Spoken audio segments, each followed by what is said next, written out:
That'll do.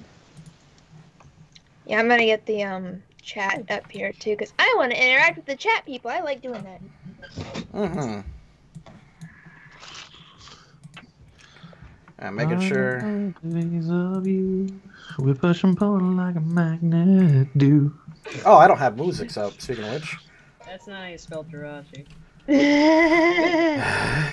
Okay. I'm just gonna not gonna acknowledge that. I'm just gonna type in K-Mix music.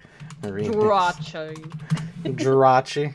You know what? Plaid said it. Okay. Jirachi. Jirachi. What's your favorite? What's your favorite Jirachi? My favorite flavor is Jirachi. Lady, we have an art. Ooh. Ooh, art question. Cool. We have an art. We have an art. We have an art. Yay. I like the arts. Arts is good things. I just thought it was really cool that we got one that's like directly addressed to just me and Lady for art. Yay. That's nice. How dare they not direct a question at me for art? Right? You have such good art, X. I am the best art. I'm just gonna make sure. Art. My art is the number one art in the world. Ah, fantastic. No. JoJo's doing something. No, I'm gonna tell excuse me myself why. for just a second. Yeah. Good timing, JoJo. Yeah, I can't hear her in here, so he's gotta check on her.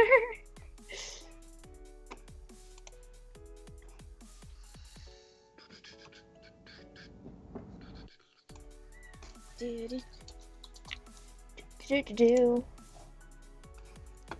Favorite interaction with PC? I don't think I've had. I barely use the PC. I usually ask Jade for Pokemon.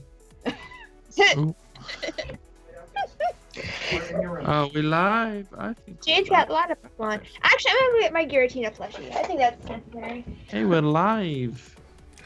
Hi. No. That is. I actually said she could play downstairs. Where are we live on? I don't mind. Live. We're on YouTube and Twitch, should be. Yeah, we're on live on YouTube and Twitch. Hello. Yeah. Yeah. Oh, YouTuber fan life, $5. Hey guys, love your channel. Greninja is my favorite Pokemon. What are your guys' favorite Pokemon? Actually, I think that's a good one to start with. It is. Yeah, I mean, it was when we answered last time too, but we can all go through it again. Yep. Let's do a quick sound test though, just to be sure. All right, on 3, Kakarot. This shit again. Okay. So wait, is it 1, 2, 3, then Kakarot, or do we say? Oh, we're actually saying Kakarot? No, I'm bullshitting. Okay. Saying Kakarot? Are we saying Kakarot on 3 or the one after 3? It is 1, 2, 3, then Kakarot after 3. So on 4, yeah. So on 4, yes, we are saying that on 4. That's fine. Yeah. So we don't say 4 though. We say Kakarot. That's correct. That's how it works. Okay. Okay, that's all I need to know. So Okay, we're just to reiterate, we are saying 1, 2, then 3, and then followed by 3 is 4, but it's not 4. It's We're gonna Kakarot. say 4. We're gonna say Kakarot. Yeah, Okay. it's exactly it's like right. ADRX. You know Yeah, I that. think I get it. You don't hear I the get it. beep. You don't hear the 4 Okay, beeps. but then you throw the holy hand grenade of Antioch, and Yeah. okay. So we're gonna. Okay. So. So 1, 2, 3, then Kakarot, Kakarot. Okay. then the holy hand grenade. Okay. Okay, I would. and then we throw rock, paper, or scissors. Okay. I'm ready. I'm ready when you are. Okay, 1, 2, 3. Go, kid. Okay. Oh, okay. Peter. We ruined it. Shit, All I right, said go, kid. we're gonna we're gonna end the stream now, guys. All right, bye everybody. Bye. Thanks for I coming. ruined it. Everybody. There are stickers on my Giratina. Of course there are. All right, hi, I'm Stuart. I'm GM/host/channel owner. Can you hear me okay? Is everything coming good on my end? I'm gonna give him a second. Sound okay to me. Yeah. Is this actually another Q&A stream? Yes, it's another Q&A stream because why not? Yeah. Because Because we at the We had a moment, lot of fun with the last one, so yep. Yeah, just at the moment to fill up some content and stuff, we're doing a weekly podcast thing. So, yeah. Yeah. All right. How does Enjoy it? speaking of which, how does Nanaki sound? Yeah, you sound It good. is Everything good. sounds good. Everything's good. Okay. We hear the master voice. Very well. All right, so let's go ahead and start off. Anyway, I'm Stuart, GM, host, whatever, and these are my friends / players. Let's start with Lobby. Hi, friend. Hello, friendo. I am Lavi, aka X the Dark One, a bridger, a let's player of things and reviewer, and I punch things because let's face it, if we all did that, the world would be a better place. There's the friend I hold hands with, Jade. Hold hands with. Aw. Oh. Hand holding with benefits. Oh, those are benefits? Oh yeah, like hugging and head pats. Yeah. The most beneficial. Yeah. Oh, I didn't realize. Anyway, hello. I'm Jade, also known as I'm Elena. I play the character Jade, and I do my own comic arts and plush arts, as well as play this thing that I somehow got roped into. What are you gonna do? The DM's a husband.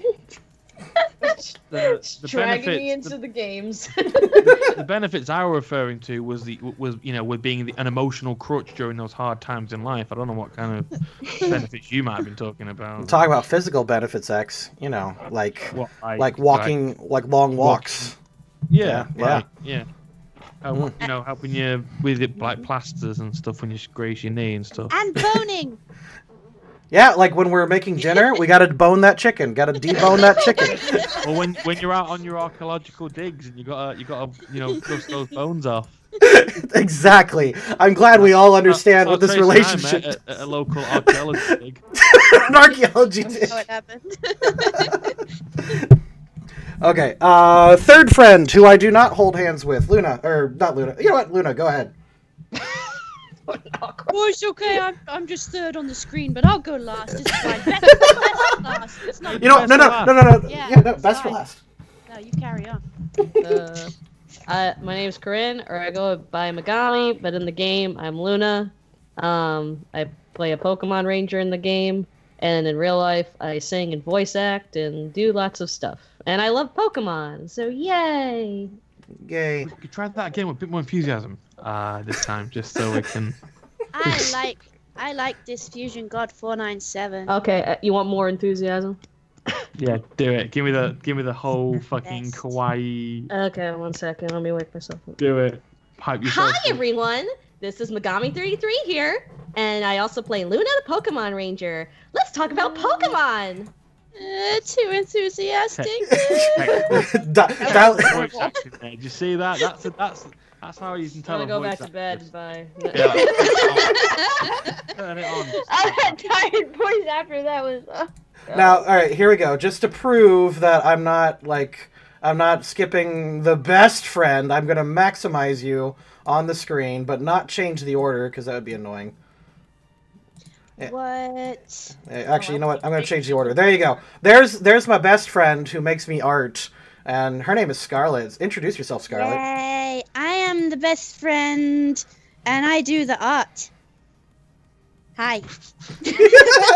all that hype and everything, and that's all we get.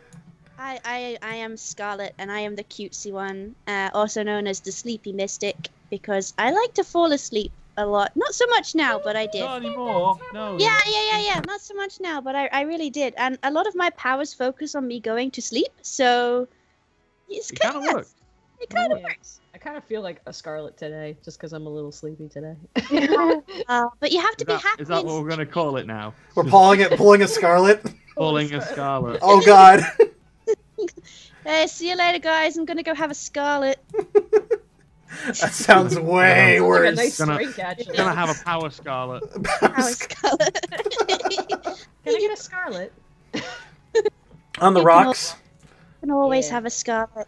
A Scarlet on the Soul Rock. That's her new drink. Yay, that's my drink. Okay, in the comments, guys, go ahead and tell us what you need to mix in order to make a Scarlet on the Soul Rocks. We should make a drink for all the fresh flukes. Everybody loves me. Look at all the comments I'm getting. I am happy, Scarlet. I don't know what my drink would be as my Lavi's drink would just be dirt. Just dirt and violence. I literally think a Bloody Mary would work for Lavi. Oh, bloody. That's a good point, actually. Yeah. But it's got to be purple. It's got yeah, but So- it's also got to have a bit of a punch to it. Plum It's in got to be it. punch. It's got to be punch. Yeah. It's got Oh, there you go. There you Okay, go. so what's How about a rum punch? Yeah. Hey. A okay? purple rum punch. Luna's drink would just be a glass of water. Just very sort of actually sensible, very sensible, very responsible one. If I had to make it boozy, it'd probably be, since she is like strict, maybe like something like a Mike's Hard Lemonade. Like one of those where it's like, yeah, I'm drinking. It's like, you're not really, but. Wait, NJ Nice, you bought my shirt? Oh What? no, NJ Aw. Nice. He's a great patron, great guy. He's actually Yeah, coming no, up. he buys our merch regularly from everything. I actually met him Yay. too. He's You real guys swell. they should take a picture of them wearing the merch and put it on Twitter. Yes. Yeah, if Yeah. anybody buys any of our shirts from Mirror Lady's store, yeah, please take a picture of it, and we'll be happy to, like, I would love to have pictures of people wearing this stuff that we make. Yeah, I would. But I love like- it. Like actually wearing it, not like naked and the shirt's draped over your private part. You know what I mean? Like, you Don't actually be just wearing silly. the Like shirt. no one, literally no one was thinking that's how you put it. I'm Yeah. going to do that because you did that. See, this is X's plan. He knows what he's doing. Why you gotta ruin things? That's what I'm gonna do. Yeah, I want Ooh, strawberry sunrise for Scarlet. Ooh, nice. Lavi's drink is just a protein shake. Yes. Okay, but we did have that one. We did have a page question. We had a $5 super chat. Hey guys, love your channel. Greninja is my favorite Pokemon. What are your favorite Pokemons? Let's start with the most important person, Scarlet. Yay! My favorite Pokemon overall. We went over this in the last stream, but I don't have a specific favorite Pokemon. My favorite Pokemon is any Pokemon that looks like a puppy dog. I love it, and I want it in my party, and I will snuggle it. Now, is that Tracy talking or Scarlet talking? That is me and Okay. Scarlet. So That when is we both. pick our favorite Pokemon, is it for either character or is it either person? Or... I think it's for the players. I think the Q&A Yeah, I think session it's for is more us, for Yeah, the it's players. for you in general. I Oh, feel. okay, that's easy. Yeah, usually if they want a question specifically for a character, they will say for Scarlet or for Megami 33 or something like that. Gotcha. Okay, then let's go to the person who wasn't here, who didn't get to answer that question. Go ahead, Corinne. Favorite Pokemon? Raichu. Oh. Yay! Raichu is cool. I actually have a Raichu collection where I collect certain Raichu thingies. But yeah, Raichu's one of my favorites because I think it's better than Pikachu. It's pudgy. It can do a lot more cooler moves to defend the fact that it's an electric Pokemon. And I like battling with it, even though it's not the best electric Pokemon. Whoa! Sorry. I go ahead. Sorry. Like, I don't do competitive battling. I do, like, a little bit of battling, and I know it's not the best electric Pokemon, but it's a Pokemon that you can have fun with different tricks and stuff, you know. X. Mine is a sort of joint first, but it's Charizard and Lucario. It's like it was Charizard, but Lucario just slowly but surely has worked his way up. Now, when any game I play, I always have those two. So yeah. Oh, Sure. Enix, I meant normal Raichu. I do like Alolan Raichu, but Love Derpy Alolan Raichu. better than It's Pikachu. cute. Oh, please. Rolly eyes. Jade, favorite? Yeah, my favorite Pokemon is Scizor for sure, and only because I have a Scizor that I have raised like over the generations. Like I caught it in my Sapphire game, and it's still in my Gen 6 games. I haven't played Gen 7 yet. I'm bad, but like I've had it, and I have it because it is my hunting Pokemon. I like to collect and hunt, and it's my fall swipe baby. So I have to say my Scizor is my personal favorite, with Chandelure being a very close second. Ooh, new sponsor. That's actually Yeah. an interesting question. Like, do we all play the Pokemon game in general? Yeah. Yeah. I played Sun and Moon last, and I played Ultra Sun and Moon, which I hated. I Like, also I- didn't get to answer. Oh, I'm sorry. Go ahead, and then I'll ask my thingy. Yeah, my favorite's Kadabra or Alakazam, just by, power scale, but I love Kadabra. Mm. Yeah. I was gonna say because I liked Alex's answer where it's like a favorite Pokemon that you hunt with or catch Pokemon with. One of my favorites specifically for that is Crobat, because Yeah. now Crobat's a good one. it's a little easier to train it now with friendship and stuff like that than it was back in the day. But I love raising different types of Crobats and definitely like hunting down Pokemon with those. Yeah, I've always been a collector like in my games, so like Scizorb accidentally became my favorite Pokemon because it's been my permanent partner for like ever. And then Chandelure, I just freaking love Chandelure. They're just freaking they are gorgeous and amazing, and I just want to hug one, and they're so creepy at the same time. Ooh, excuse me. Is Jay in the chat? Is he? I don't know. Someone called Jay in. No, comment in the chat saying this stream's about to blow up. His So, I don't know. his name is Stabbiness on Oh, YouTube. no. So yeah, Yeah. It was stabbing us. yeah. Well, his name on YouTube and in public circles, like, not actually Jay is Stabbiness. His moniker, okay. I guess. Never mind. Okay. Welcome new sponsor, Marco Botello. Telho. Okay, sorry, I am dyslexic, and that is not an English normal name, so I apologize, man. Botello. Botello? Botello, I Botello. think. Botello. I believe. Hello. Thank you, friendo. They gave us Mystic Water. Yay! Yay. Which have I given that to Greninja? I don't remember. Oh yeah, I do think have you a did, yeah. You did, You yeah. did. I think you did, yeah. Because I was editing the latest episodes, and, like, I remember she said, I'm giving it to Greninja. I'm like, well, there it is. He probably should have got more of a power boost. Anyway, Grin, you answered your favorite Pokemon. All right, now everyone actually answered this last week, but who is Luna's best friend in Fresh Floof? Love you, Luna. That is a loaded question. Everyone's my best friend. And Would- that comes from deep within my heart. Okay, well, everyone last week said that Luna was their best friend. Oh, shut up. No. No, we're serious. We did. They all did. For realsies. Aw, Yeah. But I'm your best friend, right, Luna? Yeah. definitely. Yay, she said it. She said it. All right, Aw. rapid fire. Favorite interaction with a player character? I'm sorry, I'm all choked up because everyone said that. Now I want to watch it because I was like, oh, I'm not the fun one in the group, and I'm the one that keeps track of everything, and blah blah blah. So, Oh, who did we X lose? left. X Wait, left. X, you're my friend too.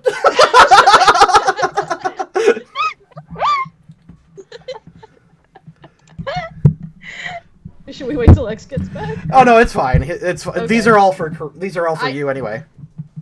I don't understand this question because I don't think I use the PC that much. No, I no, was no. joke- PC is player character. Okay, because when it was saying that, I was just like, I was joking earlier. I was like, I barely use the PC. I just asked for Jade for Pokemon. Wait, is X really sad? Where'd he go? No, I think the laptop just restarted itself. Oh, Yeah, figures. I can already picture him cursing now. It does it sometimes if something doesn't load Okay. properly. It's fine. Wait, what's the difference between a player character and an NPC? Non-player Um, character, as in like Watashi or Jesus. Those are NPC. Right. Yeah, player character like something that we control. Oh, like one of our characters? Yeah. Yeah. Huh. If you don't have an answer, we can skip it. Yeah, I don't think I have an answer. Just because I feel like we haven't really, as much as we go on this journey and we kind of know each other, we didn't really flesh out our backstories too much. Well, I slapped Looker in the face for you, but it's fine. No, I love that moment. That's one of my favorite moments. But again, like, I don't really think I know too much about you guys. Well, that's what we're hoping to. Actually, later, I'm writing more stuff in backstories, so which is why I had Luna's sister come in. You're actually going to get to see Jade's parents very soon. I just need Alex to finish that sketch. Should do my parents. I think we got so like, Yep. we got so caught up in just like, oh, cool, it's a Pokemon D&D that we just kind of like, yeah, whatever, we're with these people, let's go. Like, Well, we got Lavi's parents, so I mean, I'm confused with Lavi so much because with the growing up in the forest and his dad, and I don't know. oh, don't worry. There's actually that will actually be answered too. I'm sure it will. Yeah. I mean, I guess if it's anything, I don't know. The fact that Scarlet bonds with a lot of mystical things is kind of interesting. Yeah. Okay. Did you have a favorite moment where you messed with or played or fought against an NPC or a non-play character? I mean, I thought I was gonna have more fun with Prism, but then I realized that Yeah. I need to be human. But before we were just playing a game, so I didn't really think like too much about it. And then when things got a little deep, it's like, okay, no, even though he's a character, he's a person. Also, I feel terrible because we set up like this fun, like the relationship was funny and it was fun to mess with him, but like I didn't know how to play him and I wasn't used to like play flirting, so that was awkward. And I think what's just funny is just I was out of every character that I've played in D&D, which isn't that many. She's very similar to me a little bit with Luna, and I fell in love in a weird way, so I never really got like ooey gooey or crushy with people. Like I don't know. So I guess like when I was playing around, like I was having fun, but I didn't mean to be hurtful. And apparently I have done that to people where it's like, oh, you're really cute, and guys have taken that too seriously when I was like, oh no, I was just giving you a compliment. You know what I mean? Like that kind of shit. So I guess that's just me being naive about not reading a person's when someone really likes me in that way. So Yeah, get it. didn't mean to get too deep with that. No, this is actually what they want. They want to learn about you. But yeah, I don't know. I was complimenting him, but maybe I was having a little fun, but I didn't mean to do it at the expense of, hurting him.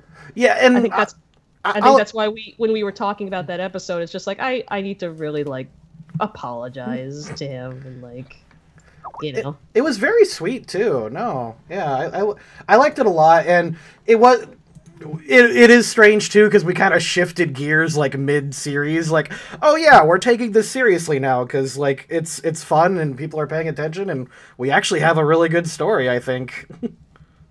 Yeah. I guess he's my favorite now. You know who got interesting? Plaid got a little more interesting. I kind of want to know more about him a little bit, actually. I don't think that's gonna be a problem. Yeah. No, and I'm not saying interesting as like, oh, he's hot now. It's just like, no, it's just like he's like for the farmer boy, he's actually kind of dark, and I don't know. No, I get it. Something interesting, like I don't know. A lot of people, what I do, I will lurk in our Discord, and there's a spoilers chat where people talk, like, just theory craft about the show, and I just lurk there, because some of them have come up with really fascinating ideas, and I'm like, oh, yeah, that's true, I did that totally on purpose, and I didn't mean to drag him along. I was, honestly, when we were playing this game, I was just like, Pokemon, because I'm obsessed with Pokemon, so I was just like, when Stuart threw him in, it's just like, okay, he's part of the game, blah, blah, blah. But then it's like, okay, he's a character, he's a person, that kind of stuff. I didn't mean to drag him along. I apologized. We're friends. Everything's fine. And I think we will make a note of that. Like when the apology episode comes out, we'll be like, hey, so we switched gears. Don't feel like Luna mistreated Prism because that's not what we were going for. We kind of wanted to mistreat him because that was part of the fun. It was just... But, whatever. We'll work out something later. Hey, hi, X! Hey. Did the laptop restart? The laptop restart, yeah. I thought so. That happens. Favorite moment with a guest? Totally crushing that guy Staraptor was pretty funny. Kaze, yeah. Actually, See, I feel bad because I like Jay's crew and all, but like when we were playing the game, we got absolutely nowhere with them.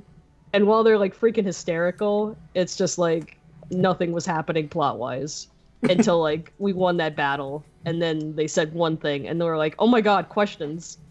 So, but no, Jay and Jello and everybody were pretty funny. Yeah.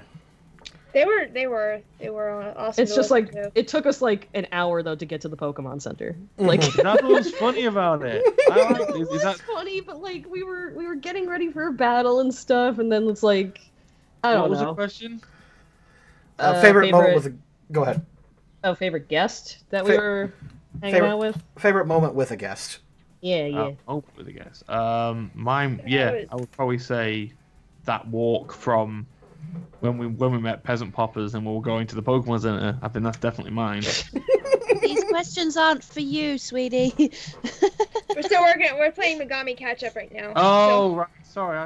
I've just come back into it. So. Yeah, no, you're fine. You're fine. It's okay. That's why we wanted to say something. Now, this is a great question. What would Luna wish for on Jirachi? Fuck if I know. It's only my character and all. The problem with legendaries, especially in the Pokemon series, is they don't explain them very well. And Jirachi in the movie was kind of like... There's not a lot of logic put in the movie. Well, yeah, like she granted wishes, but a lot of them went wrong. So it's like one of those things where it's like, yeah, it sounds like a good idea, but Jirachi will probably fuck it up in some way. A monkey's paw. Assuming or Jirachi will make a wish come true without monkeys pawing it too hard. Right. I mean, she's about justice. She would just probably just wish for just like not world peace, but A just, new like... pair of handcuffs. Actually, she would probably want to ask if she could fix West Colony because she feels responsible for that. A wild colony. Wild Colony. That's Isn't what I that meant. what Jade or Jade? Yeah, that Jade said the exact same thing. So did Oh, Scarlet. okay. Great minds think alike. What did you wish for? Lavi's wish was totally selfish. I Well, I was like, I want want Wild Colony to get better. Here. Yeah, agreed. I want chicken. No. Lavi's wish was so was to basically be sent to where Rayquaza was so he could fight him. You don't even know what it is, though. No, Lavi knows now. You do now? Okay, I wasn't. Yeah, no, sure. we established that Luna's Oh scarf. wait, I think I said it. Yeah, I think I was like, Yeah. oh, you mean Rayquaza? And then Yeah. But now after Stuart kind of messed up that one game, I'm like, maybe it was Zygarde, but it was Rayquaza. It was Rayquaza, yeah. Okay. Yeah. Oh, yeah, I didn't even think about that. That one episode where it was just like, oh, is the green Pokemon actually Zygarde? I mean, he's black and green, but No, that would. Well, so is Rayquaza. I didn't even. Rayquaza's like green Gold- and red. gold? I think he's got red in him. Or his scales or whatever. Yeah, I just like that. It's like Scarlet Jade. We wanna make the world a better place, Lavi. I wanna beat the shit out of a legendary, Oh, we're please, taking Jirachi, if that's responsibility. okay. I'll take Fight Legendary for 300. Now I want to look up Rayquaza. It's green and goldish. Got a bit of black in it. He does have red. He's got like red like around his Lips. fins. I don't know. He has What red that is. Oh yeah, no, the accents on Shiny or Rayquaza or Yeah, I'm looking it's at like it. a weird, yeah. I mean, it's black with gold and a little bit of red. Yeah, Yeah. I think there's more gold Not on like it than red. There is more gold, but yeah. there is. No, it's not like I haven't stared at that thing forever trying to figure out a way to pattern it out. He's black and yellow, black and yellow, black and yellow. Oh my god. Oh. My brothers used to sing that all the time. All right. Favorite. We already did favorite NPC. Favorite battle that you've had? The fucking the 4-way was The exciting. fucking. She liked the fucking. Yes, I like the Luna liked them that fucking. giant 4-way badge battle was fun. Oh, okay. It was tense, but it was fun. Also, when we got our revenge for I can't remember all these islands' names. The water gym. When we got our revenge against that. Yeah. Oh, that felt so good. Even though you said like you probably could have taken us out, but whatever, we still won. It was close. It honestly came down to dice rolls, and Right. that's. I wouldn't say a great. Actually, no, those are pretty good. That means it was evenly matched the whole time. I mean, part of the fun that I've been having with this game is just overthinking strategies like crazy. Like, even when I was planning out X, when he was going to battle Prism and stuff like that, just going over, like, his weaknesses and shit like that, like, it was just a lot of fun. And just, it's always rewarding, you know, when you see your plan, you know, go through. Mm-hmm. So, yeah. Port Oligarch, yes. Was that it? That is correct. Yeah, okay. That was the beach episode. Thank you, Ryan. Let's see. I like how $5 from Frostfire. I like how Scarlet is reversed edgy, bows instead of belts. Yeah, I am the anti-edge. And if you want, does Luna have an end goal that you want for her? Nah, she's just trying to make the world a better place for people and Pokemon. Right on. To Scarlet, is it just me, or has Darkrai been infinitely more useful than Cresselia so far? I don't want to speak bad of Cresselia because she might get upset with me again. I'm sure I've said an off comment where I'm like, I probably even said that. I'm like, oh, Darkrai is much useful. Yeah, I mean, Darkrai has been a heck of a lot more useful. The only problem with Darkrai is he doesn't talk, so I kind of have to figure out what the hell he's talking about, whereas Cresselia can just be pretty blunt. She talks in like sort of fucking metaphors or something, doesn't she? Like, yeah. Cresselia, what do I do? Remember the dew of summer. The fuck does that even mean, Cresselia? Yeah, so I mean, they're Remember both the floating useful. rocks in the cave? Remember? The chilling mist is blowing in from the southwest. I don't want a weather report, Cresselia. I want to know if I should go left or right on this road. That's all I want to know. Yeah, I mean they're both handy and everything. I suppose Darkrai's been more useful recently because I just called on him more recently, I guess. I think the problem is also, like I said, legendaries are never explained. Like, Yeah. anymore, so, like, when you ask for their help, it's like, what do you exactly do? Because, like, I saw that really shitty movie you were in, and it didn't really explain anything. Almost all edgy Pokemon movies are shitty. Like, Also, Almost. I know more about Pokemon than Stuart does. yeah, this is not a secret. Like, and I'll admit I mess up one or two times, but like. To be fair, Corinne, Stuart's 4-year-old daughter knows more about Pokemon than he does. Then pretty much every one of us, she's a legend when it comes to Pokemon She's knowledge. amazing. Yeah. Number 298 is. No, to look up a Pokemon. That is freaky, yeah. She went downstairs, otherwise I'd ask her. And then, if you wanted to know, yeah, Darkrai, the whole point of Darkrai and Cresselia...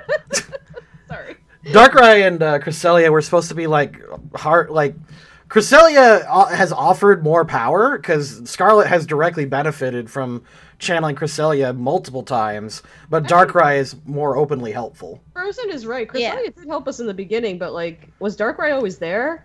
When did Darkrai come in? Well, Darkrai is crystals like. Right. Well, because Frozen's got a point. Cresselia helped us with the Manaphy egg and the helping with shutting down the portal She's incredibly helpful when it comes to like her movesets and stuff. But Darkrai is more helpful when it comes to actually The advice and stuff. Yeah. It's a bit. Yeah. They both have their. Yeah, they're both good. But Cresselia doesn't like it when I talk to Darkrai. She floats in the corner of the screen and glares at me. Did you see that one fan picture on Twitter? Yeah, I friggin' love that. Killed me. Like, he just photoshopped the eyes to go a little lower. Bitch! Should have asked loved Darkrai. Hey, Darkrai, could you stop the nuclear blast? Oh, jeez. I'll put it all in shadow. Thanks, Darkrai. I think that's your power. To Stuart, what Pokemon do you think best resembles the group as a whole? What makes you think I could answer this question? Like, I am not qualified. All of our personalities are very different for just one Pokemon to be picked. Oh god, Stunfisk. Moving on. It should be a Venustoise. A Venustoise. To Scarlet, do you think the Pokemon you have fit you? The Pokemon I have fit me? Yeah. I mean, I can't wear them. No, I wish I could get rid of all of them. You know what? They mean suit the look, I guess. 'Cause it says what? Yeah. But yeah. Anyway, to begin with, I didn't think so, because I mean, Soul Rock. I've never ever used Soul Rock ever before, so that was very different. But I've actually come to think really like Soul Rock now. So I think he fits, obviously, because you know the whole Queen of Dreams stuff and the sun mark on my hand. Now Luxray, he's a puppy dog, so of course he fits.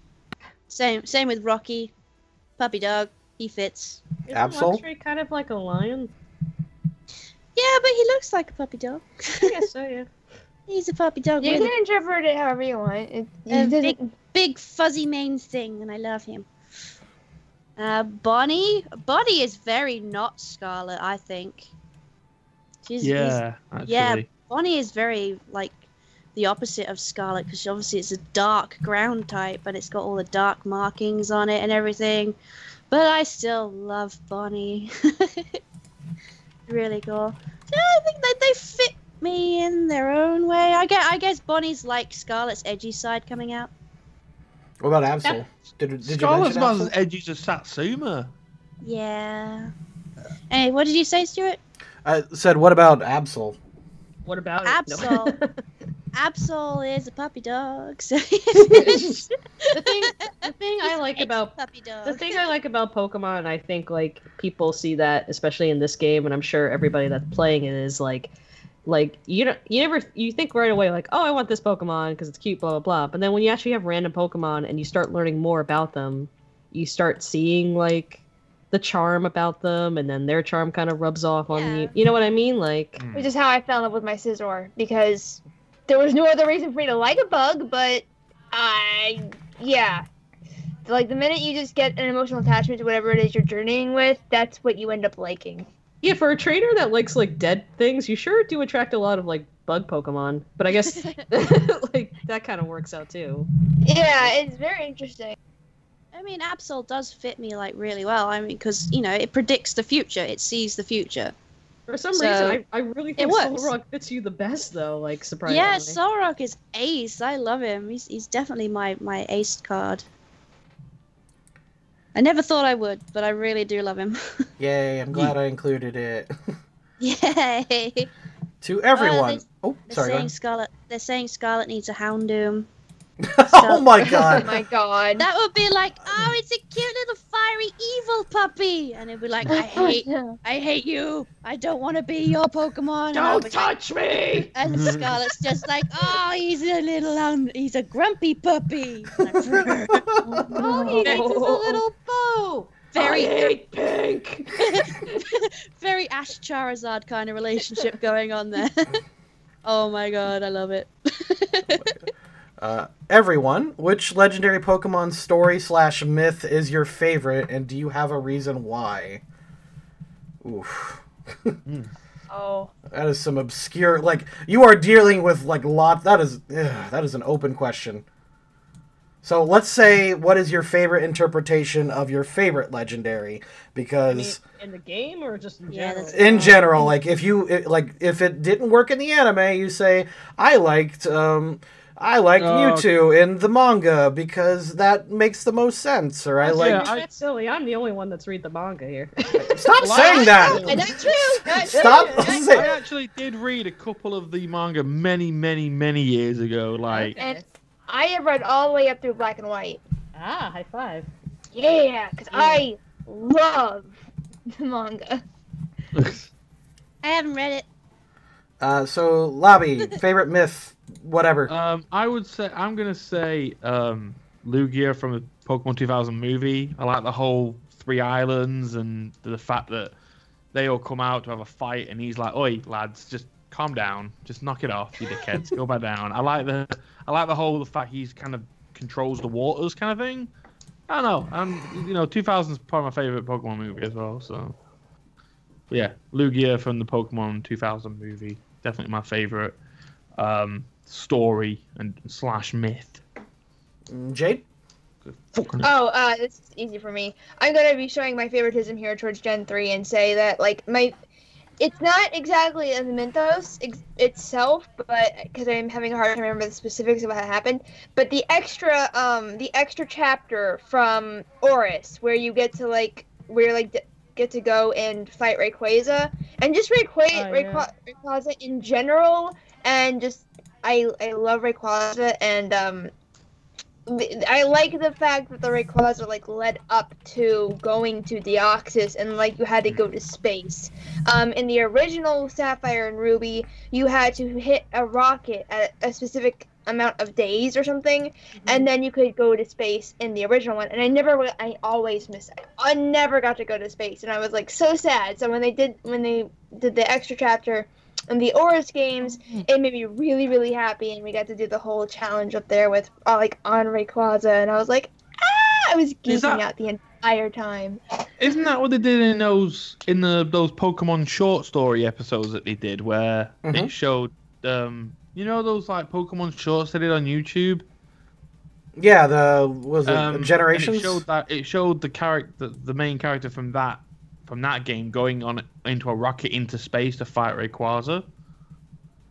Was that right? Yeah, it's Pokemon Generations. Right? Yeah, that was it. Does a really good job of summing up a lot of them. So yeah, the Delta chapter is probably like I said, it's not precisely Mythos, but yeah, it is a myth. Okay, cool, yay. Scarlet? Okay, you're gonna be totally surprised by this one, right? Right. Because my favorite legendary story is Ho-Oh and the Three Dogs. What? That one's actually pretty rad. Surprised, never said ever. Yeah, because I just absolutely love this whole story that these three Pokemon, which people like to believe were like a Jolteon, a Vaporeon, and a Flareon, got caught in the tower and it got set on fire, and Ho-Oh resurrected them, and they became Suicune, Entei, and Raikou, and I absolutely freaking love that. The ultimate evolutions.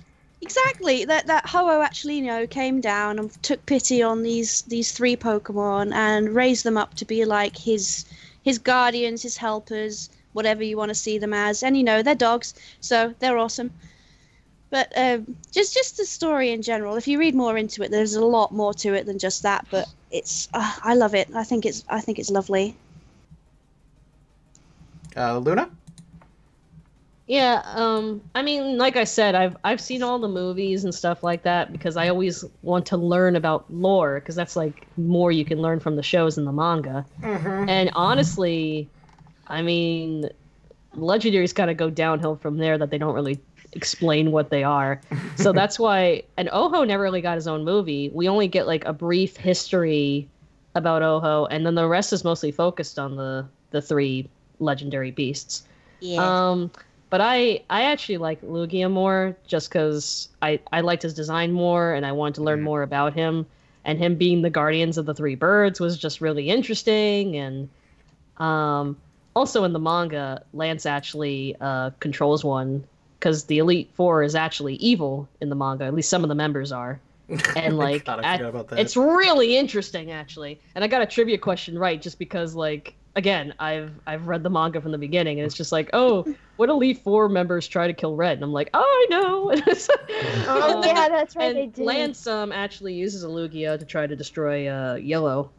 But yeah, I just like Lugia's lore a lot more, and I wished Oho could be explained more. It wasn't even explained well in the newest Pokemon movie. That just got very confusing. Yeah, I got really quite annoyed at that one. I mean, the newest movie was just I didn't like it at all.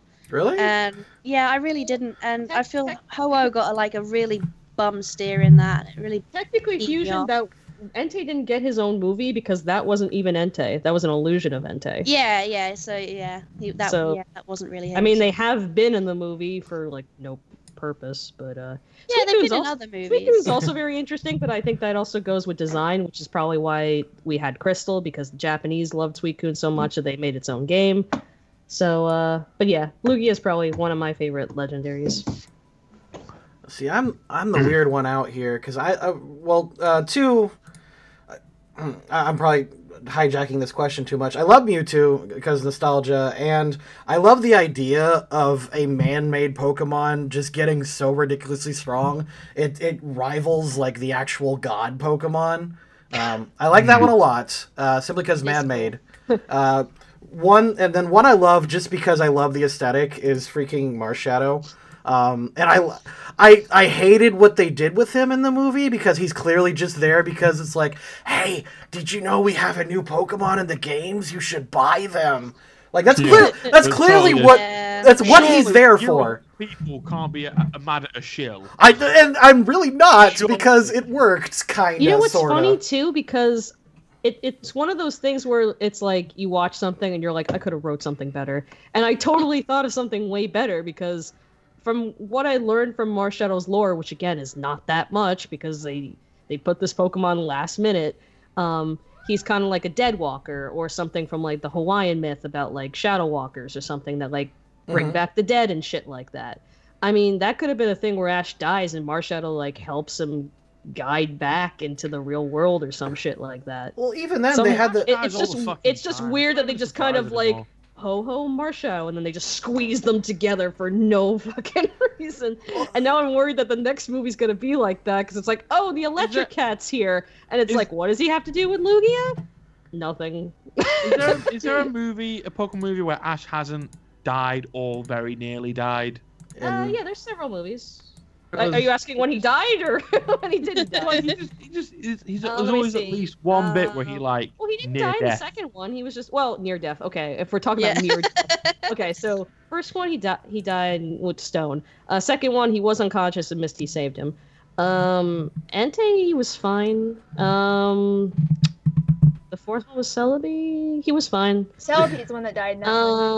He almost died in Victini when the castle went into space. He almost froze to death. Oh, yeah, that was insane. I think he's only died like 4 or 5. Is that it? Only 4 times? I have to double check that, but I don't remember every movie because the movies later on really are bad. Well, actually, a good one was Heroes. I loved Heroes. That one. That was good. Yeah, he didn't die in that one. No, but the Latios did. The legendary did, and that was meaningful. And like, there was a really exciting chase scene where a Kabutops like almost decapitated him like 3 times, and I was on the edge of my seat the whole time. I've seen Heroes. It's the one where they're in like Venice. Oh, I've not seen that all the way through. I've seen like that was a good movie that not only explained about legendaries, but they also explained about the Soul Dew.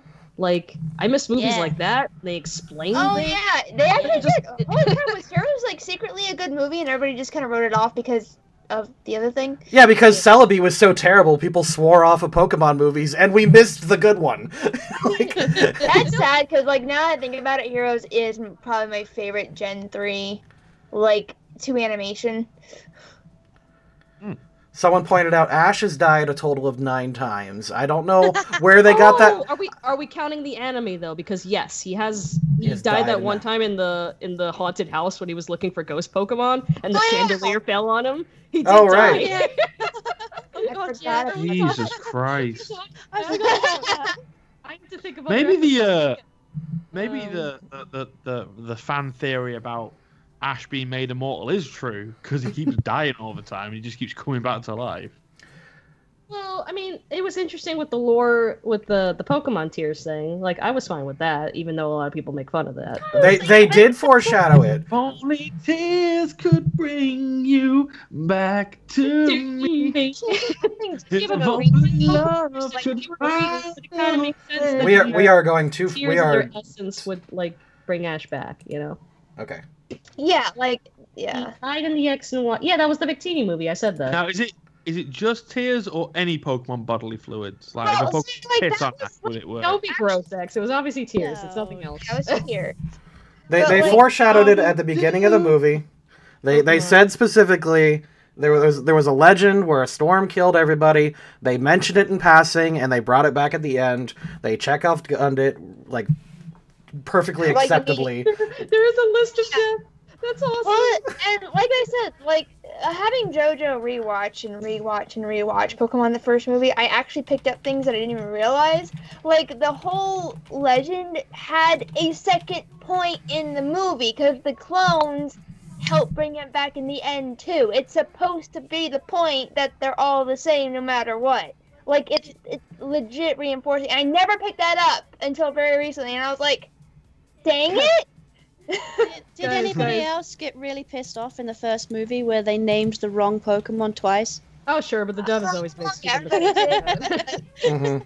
You kind of just get used to it. Guys, I need to read Hey, this. I need to read nicknames. this. They might have nicknamed a Pokemon. But when the cipher Why would comes they up on the name it- screen and they go Alakazam, I'm like, shut the fuck up right now. Why would Yeah, they no. name it It was a Pidgeotto?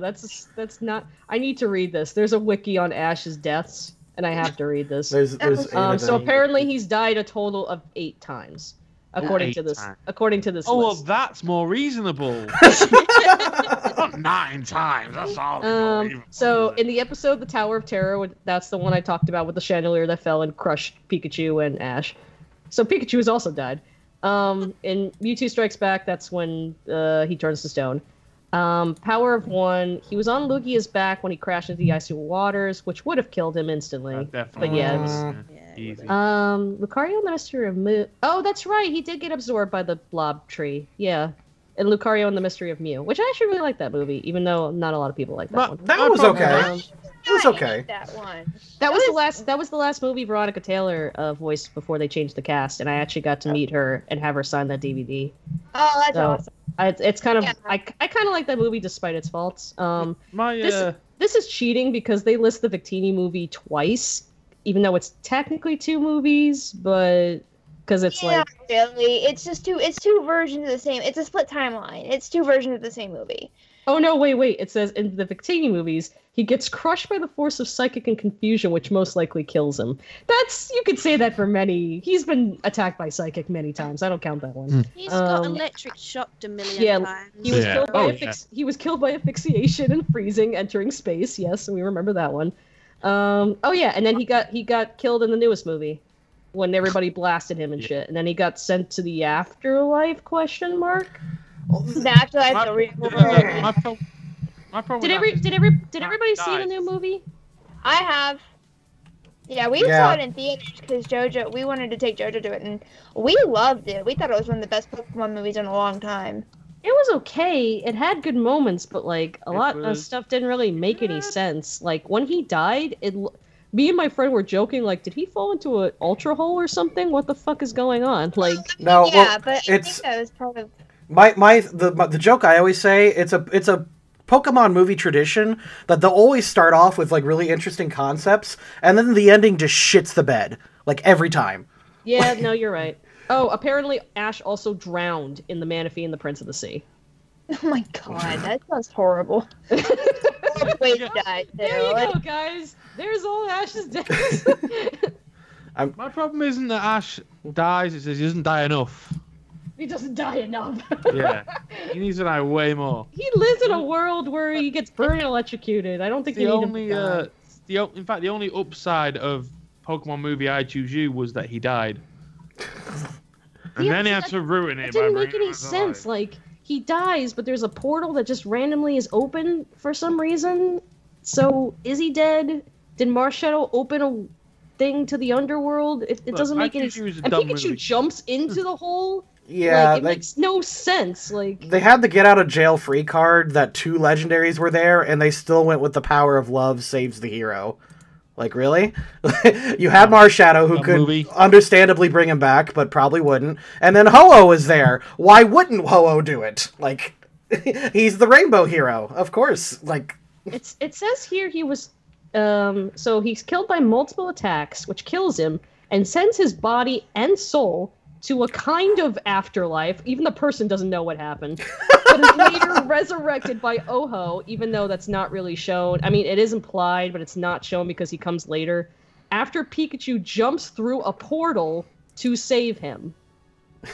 A Dumb. random portal Okay. that's just kind Dum of there. dum dum dum. two, Okie dokie then. $2 from JFam. What's everyone's favorite Pokemon theme song? I mean, Oh, the first one? The original? Like, clearly? G. I'm on the road to mine's not the first one, actually. What's your Mine's favorite? Mine's Mine? the one from Pokemon Heroes. Oh, really? Yeah. Oh, yeah, mine's actually the Johto theme song. Oh, that one's good, yeah. It's a whole new actually, world. That one. I do love. Yeah. I do love Pokemon most Joe of Joe. them, but, I think the best friend song is always corny, and I love that because I could just sing that and always feel happy. Aw. To the end, I will be with you. Oh We will yeah. go where our dreams come true. All the times that we have been through, you will always be my best friend. It's so corny. I love it. It's like I still remember new seeing- 90s, like, it's a new day. Yeah. Like, I remember seeing because the clip that they use at the end of the episode is the one where it shows Ash, all of Ash's Pokemon like hugging him for warmth and stuff, and it was yeah. yeah, and I remember watching that before seeing the episode because for some reason they rarely ever showed that episode, or they did, and I just kept missing it. But I was like, what episode is that from? I do not know this clip. So I was like, every time they played the song at the end of the episode, I was like, what the fuck is this episode? And eventually I did see the episode. I was like, oh, this is it, because he's gonna die again, and they're gonna keep scoring. That's good of them. If we're doing like from the animes, I actually really like the Pokemon Sun and Moon one. I don't know why. Which one? Because they actually came out with a new opening. The first one, I could get used to the heat on my skin. That's I a can cute feel song, every day yeah. I'm a That little sounds bit cute. stronger. I only wish each day was longer. Yeah, See, I like that one. I don't know why. It's cute. I will admit, it's cute. I don't have too much problem with all the theme songs because I understand they only have. They used to be like close to 2 minutes. Then it downgraded to like 1, and now it has to be 30 seconds because of time. And that song is cute, but you could put anything to that song. It says nothing about Pokemon. It just talks about how the beach is fun. That's all I got from that song. Like the Beaches are fun. right, but most Pokemon songs like talk about Pokemon. Or about Pokemon, yeah. Like the new moon one they did. See, this I thought was clever because they did a new opening because it's Sun and Moon generation, whatever. They always make an extra season in English dubs. I don't know why, but the Moon one sounds really cool. So they did a Sun opening and then they did a Moon opening. Let me see if I can find that one. Team Rocket's rockin'. Actually, 4Kids Oh, put a Team lot of Rocket's effort. Rocket. That's Yeah. cool. 4Kids put like everyone gives them shit, but they put a lot of efforts into the songs in that. They really did, honestly. Like, I did a lot of research with the people that used to work on like the music team and stuff like that. And like, yeah, they did replace things and everything, but like they put a lot of effort into the show. I mean, all things considered. Opening to English, I guess I have to type in. While you're looking for that, what is everyone's favorite spin-off game? Oh, Pokemon Snap, obviously. Yeah, that's the Pokemon best Snap. one. I was about to say. Pokemon Snap. Pokemon Snap. The oh crap, I forget what it's called. The I thought Conquest? your Pokemon favorite was Snap. I thought your favorite was the trading card game on Honey, on Game yeah, Boy Color.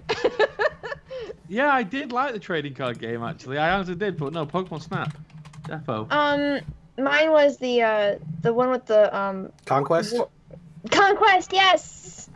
Oh, Conquest. Conquest was an interesting twist, but I think I only was weird about it because I never played games like that. Because it's very like, is it like Yeah. Fire Emblem kind of? Sort of, Yeah, kind like- of, yeah. Like it's very strategy or RPG. It's got That's that very- crossover game, isn't it? Yes. Oh man, and it was so. I mean, I'm a huge Fire Emblem dork, so like Conquest was my everything, and they did a really good job. They kept all the DLC up for like 2 years, and the only thing that made me sad was you couldn't get the shiny Rayquaza because the main Emperor There was a lot of General- DLC. Like if you didn't get that right away, like good luck actually completing. yeah. And like they had it up forever, and I think you can still get some of it too. But the one dude, everybody had like a paired Pokemon, and one guy's was this shiny Rayquaza, like of that universe, and I was like, ah, but Sorry, I want I this was shiny laughing at Rayquaza. I was laughing at Tracy's response. Pokemon Snap is definitely my top, obviously, because I see people spamming it. Like, yes, I do really love the Ranger games. Probably why I based my thing on the Pokemon Ranger. Mystery Dungeon is okay. They could be fun. The stories can be really dark and interesting, but they can really ruin your day. I have Yeah, played I so got many really Mystery angry with Dungeon that. games, and wanted to break my 3DS so many times. Yeah, I 'Cause did not enjoy Of those. bullshit of like not being prepared or getting ambushed. Like I tried to play it. I couldn't get past the opening sequence. Like, I got so bored. I got so bored because you're a human who's suddenly a Pokemon. I'm like, I don't care. Just put me in a dungeon, Well, that's please. the story? I've never played them. Yeah. Yeah, every Yeah. single one. JoJo well, has one, but she there's just a little runs bit around. more to it than that, but yes, basically X, you wake up as a Pokemon and you're basically trying to figure out what's going on, but at the same time you're helping solve problems in the world that you're in.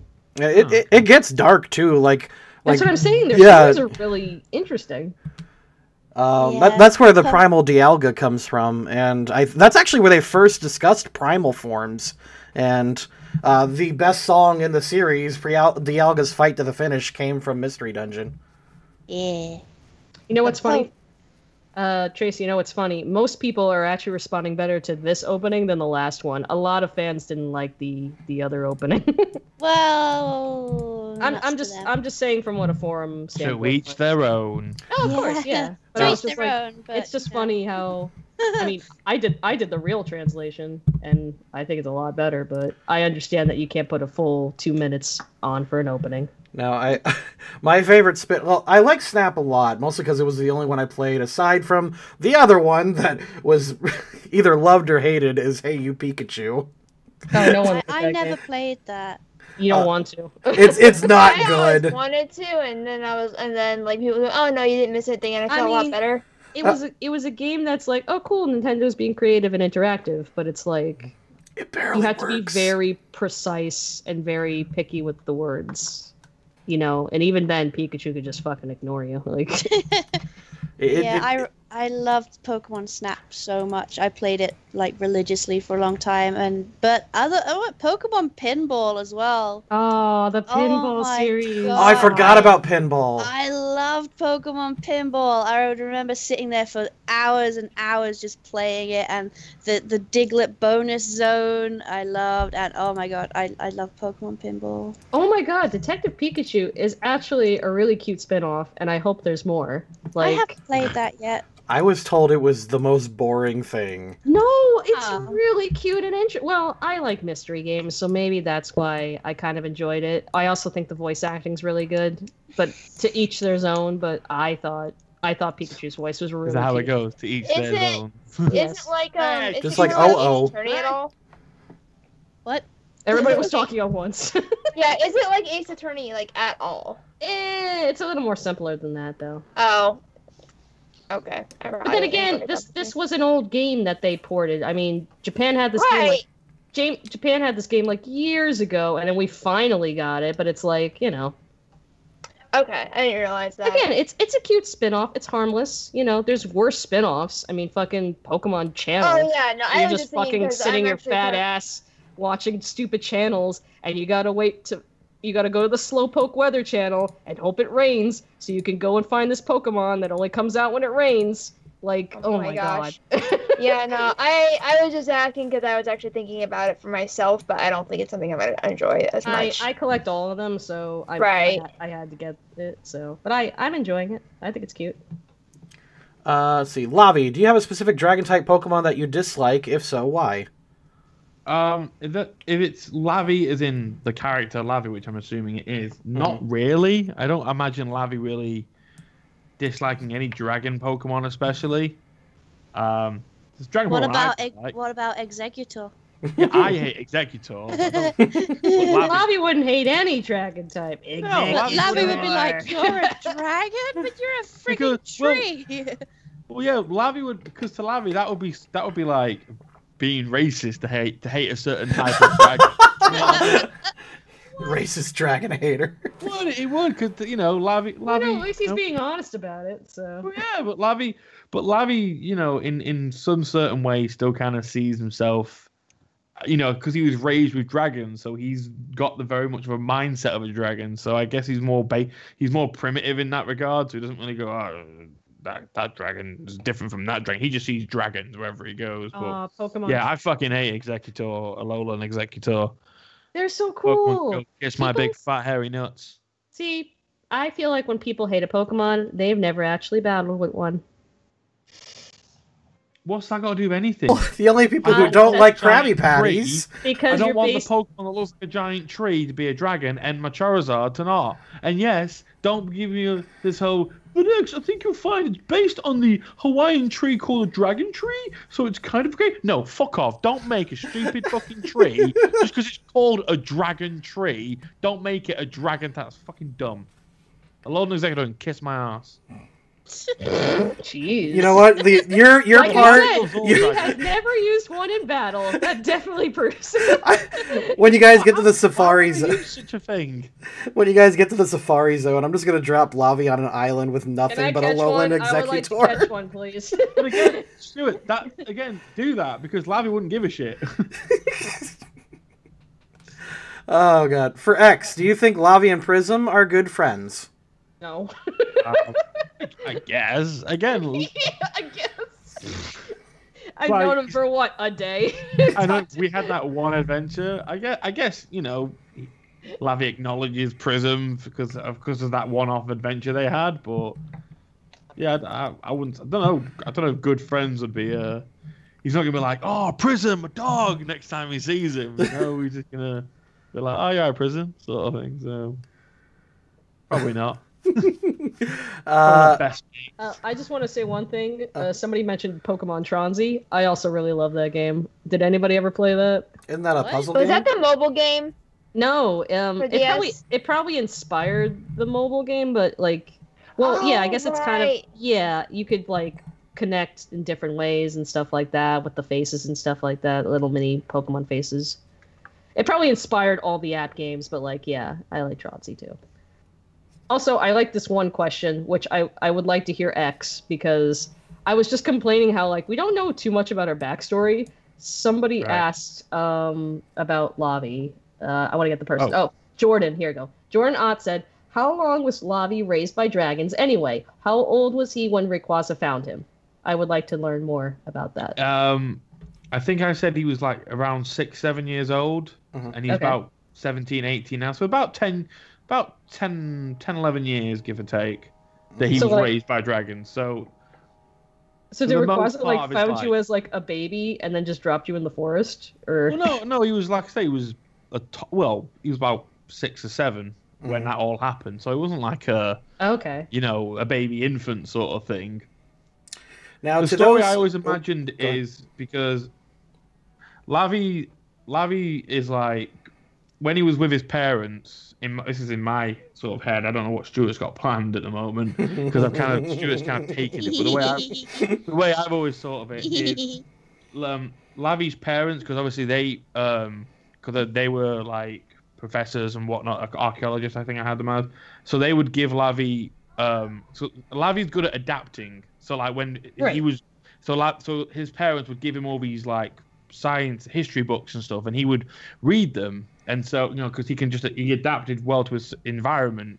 Because that's why I say Lavi's not stupid, but he's not sort of academically. He picks things up really easily. But that's why I don't say Lavi's stupid. He's just not. Like like Goku in a way. Yeah, exactly. And I like to think that if Lavi's parents had not, died, then he would have sort of grown up to not be a martial artist. He would have grown up. He would have had a completely different. He would have been way more intelligent because he would have just kept reading books and all that. But Right. So once he was in that environment, he had to learn to adapt to that situation. So that's why. right. Yeah. The story kind of reminds me now that I think about it, because the little similarities. You kind of remind me of Tommy from the Kangaskhan episode. Did you ever see that episode? Oh yeah. His parents are, I think they were archaeologists, and they're like, oh yes, we lost our boy, and then he had to adapt, so he basically became like a little Kangaskhan. I guess I guess it's kind of similar to that. Yeah, that didn't even occur to me actually, honestly. I watched. But like, yeah, no, every he's been in the mountains with dragons for the better part of like. Not just like random dragons, or like a specific dragon, or. Well, the way it happened is like Lavi just found himself outside Mama's cave, and Mama being the Dragonite who essentially was the alpha of that area, and she kind of took pity on him. She didn't like mollycoddle him. She just decided to let him sleep in her cave and not kill him. That was it. She didn't like look after him. She was just like, you can sleep in my cave when when you want, and I won't kill you. But she's actually a bit of a hard ass. Right. Okay. Yeah, Dragonite makes sense. Yeah, because I just like that idea. That, so basically, when he first got there, Mama would leave the cave, so Lavi would follow Mama to where, down this mountain to where they would drink and feed and whatnot, and then he would follow her back, going back up the mountain. So every day he's doing these big hikes, and he's watching the dragons, and he's trying to adapting, and he did that for like 10, 11 years. So he took the training from Holes, is what you're saying. Have you read that book? Have you watched the movie Holes? The book is so good. Oh my god. Okay, well, in Holes, in order to impress a gal he liked, this guy named Stanley Yelnats carried a pig up the mountain every day to drink from the water. And when he did, the pig would grow a little bit, and so he would just do that over and over and over again, carrying a pig up a mountain, starting as a piglet, and that's how he got really strong by the end of it. Oh, okay. I guess. Like I can say, because in my head, there's the dragon community. It has like a big watering hole place where they all sort of gather. So Lavi would have to make this big hike every day if he wanted to drink, if he wanted water, and then he had to teach himself how to hunt, and then he had to. Okay, so wait, I have another question. How did you learn English then? Lavi, I mean, he was 7. A kid can speak at 7. I guess so, yeah. It would have been cave. funny if you were just like... He wasn't raised like just as people a baby. found you and you were just like, roar! Or like, Dragonite. Yeah. Lavi. Over again. No. Again, with Lavi, when we talk about Lavi understands dragon Pokemon, it's not that he can speak fluent dragon. By watching him, he just understands what they mean by certain motions and stuff like that. Yeah, well, it's like when you understand your dog. You don't really understand it, but you understand. He understands certain traits. He picks it all up. Right. That's what I'm saying. That's where Lavi's intelligence is. He can learn by. That's why but now he doesn't. Rather than apply that academically, he applied all of it to survival and fighting and stuff, and that's why he's good at those. Actually, now that I think about it, Dragonites don't say their name. They make funny noises like bow. Yeah, they go. That would have been funny. Hey kid, what's your name? Borf. Borf. I fear not the man who's drank from 10,000 watering holes. I fear the man who's drank from the same watering hole 10,000 times. All right. So, everyone, which Pokemon do you like the most? We answered that one. Which one do you like using the most? We kind of answering that one. Which one would you wipe off the face of the planet? Executor. Alolan Executor. Fuck you. You mean use... I thought the using in general, like, for the games? Or, like, for our game? Let's say both. Okay, I just said Crobat, because I like Crobats. Well, Greninja's pretty awesome. I don't know, I've had so much fun using different Pokemon, because I never thought I'd use Farfetch, even though I should probably use them more. Spike turned out awesome. But I guess Greninja, because I'm Battle Bond, would win him, so yeah. Cool. Scarlet doesn't like fish Pokemon. So, probably... Oh god, what's his name? I've forgotten its name, I'm so tired. Describe it, I'll guess it. It's the piranha fish. Carvana. Oh, Carvana. Oh. Yeah, she's like... That would be like her biggest fear is like fighting against a Carvana. She's like, evil fish! Don't like. As for me... probably... I don't know. There's not really any Pokemon that I hate. I mean... I feel like hate's a strong word. Yeah, there's not any Pokemon... I mean, how about we say, like, a design that maybe is, like, the least appealing, I guess? Because Luna loves all Pokemon. Obviously, she can't hate any Pokemon. If I had to pick a Pokemon... Again, I don't hate them because I like trying different ones. But if I had to say, like, the least one that I'd be like, oh, yeah, I don't look like a weirdo walking around with this Pokemon, I would say, like, a Probopass. Because of that, I understand why it looks like that, but I'm like, kind of looks a little dorky. I don't like. It's going by aesthetics. Then Trubbish and Garbodor, I really don't like them. I had a feeling one of. Yeah, I like Trubbish a lot. if we're talking Hey, about our it's a rubbish bag. Awesome. if we're talking about our characters as well, I think Lavi would want all the ghost Pokemon, just all of them gone, but mainly Hone Edge. Oh. Go ahead. The one that I actually like the least, and this is it's actually two of them, and it's just because I'm really upset they're not evolutions. I do not like Buffalint or Alomola. Like, those two make me so mad, because, like, why are you not evolutions of Tauros and Luvdisc? Like, why? There's literally zero reason. They're aesthetically kind of, honestly, I don't like the way they're designed either. They're kind of like Magmortar I can get behind, and there's a couple of them that... Oh, Magmortar took a while to get used to. Jeez, Alex, calm down. It's only a Pokemon. No reason to get so angry about it. I thought Magmortar was like a freaky evil clown. Yeah, like, I mean, but you can get over it. You can accept him. I have tried to accept Buffalint and Alomola, and I hate them. Oh yeah, Afro Tauros. Why not? Oofalon. I really can't stand the look of Stunfisk. I like. I've really hated one. I like flat Pokemon. I like flat fish thing. Yeah. Stuart, fun fact, that's actually Masuda's one of his favorite Pokemon.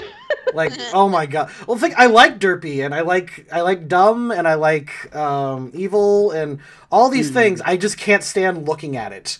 It frustrates me to Masuda no end. loves that Pokemon so much that the Pokemon Company actually made a line of merchandise for that Pokemon. You can get Sunfist slippers.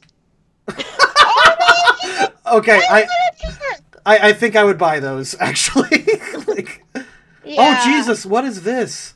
I actually have a shiny Stunfisk, honey. Really? Somebody just gave it to me because they were like, "Oh, you're collecting shiny? I just want kind of rid of this thing." And I was like, "I'll take a shiny." Just want to kind of get rid of this thing. Right.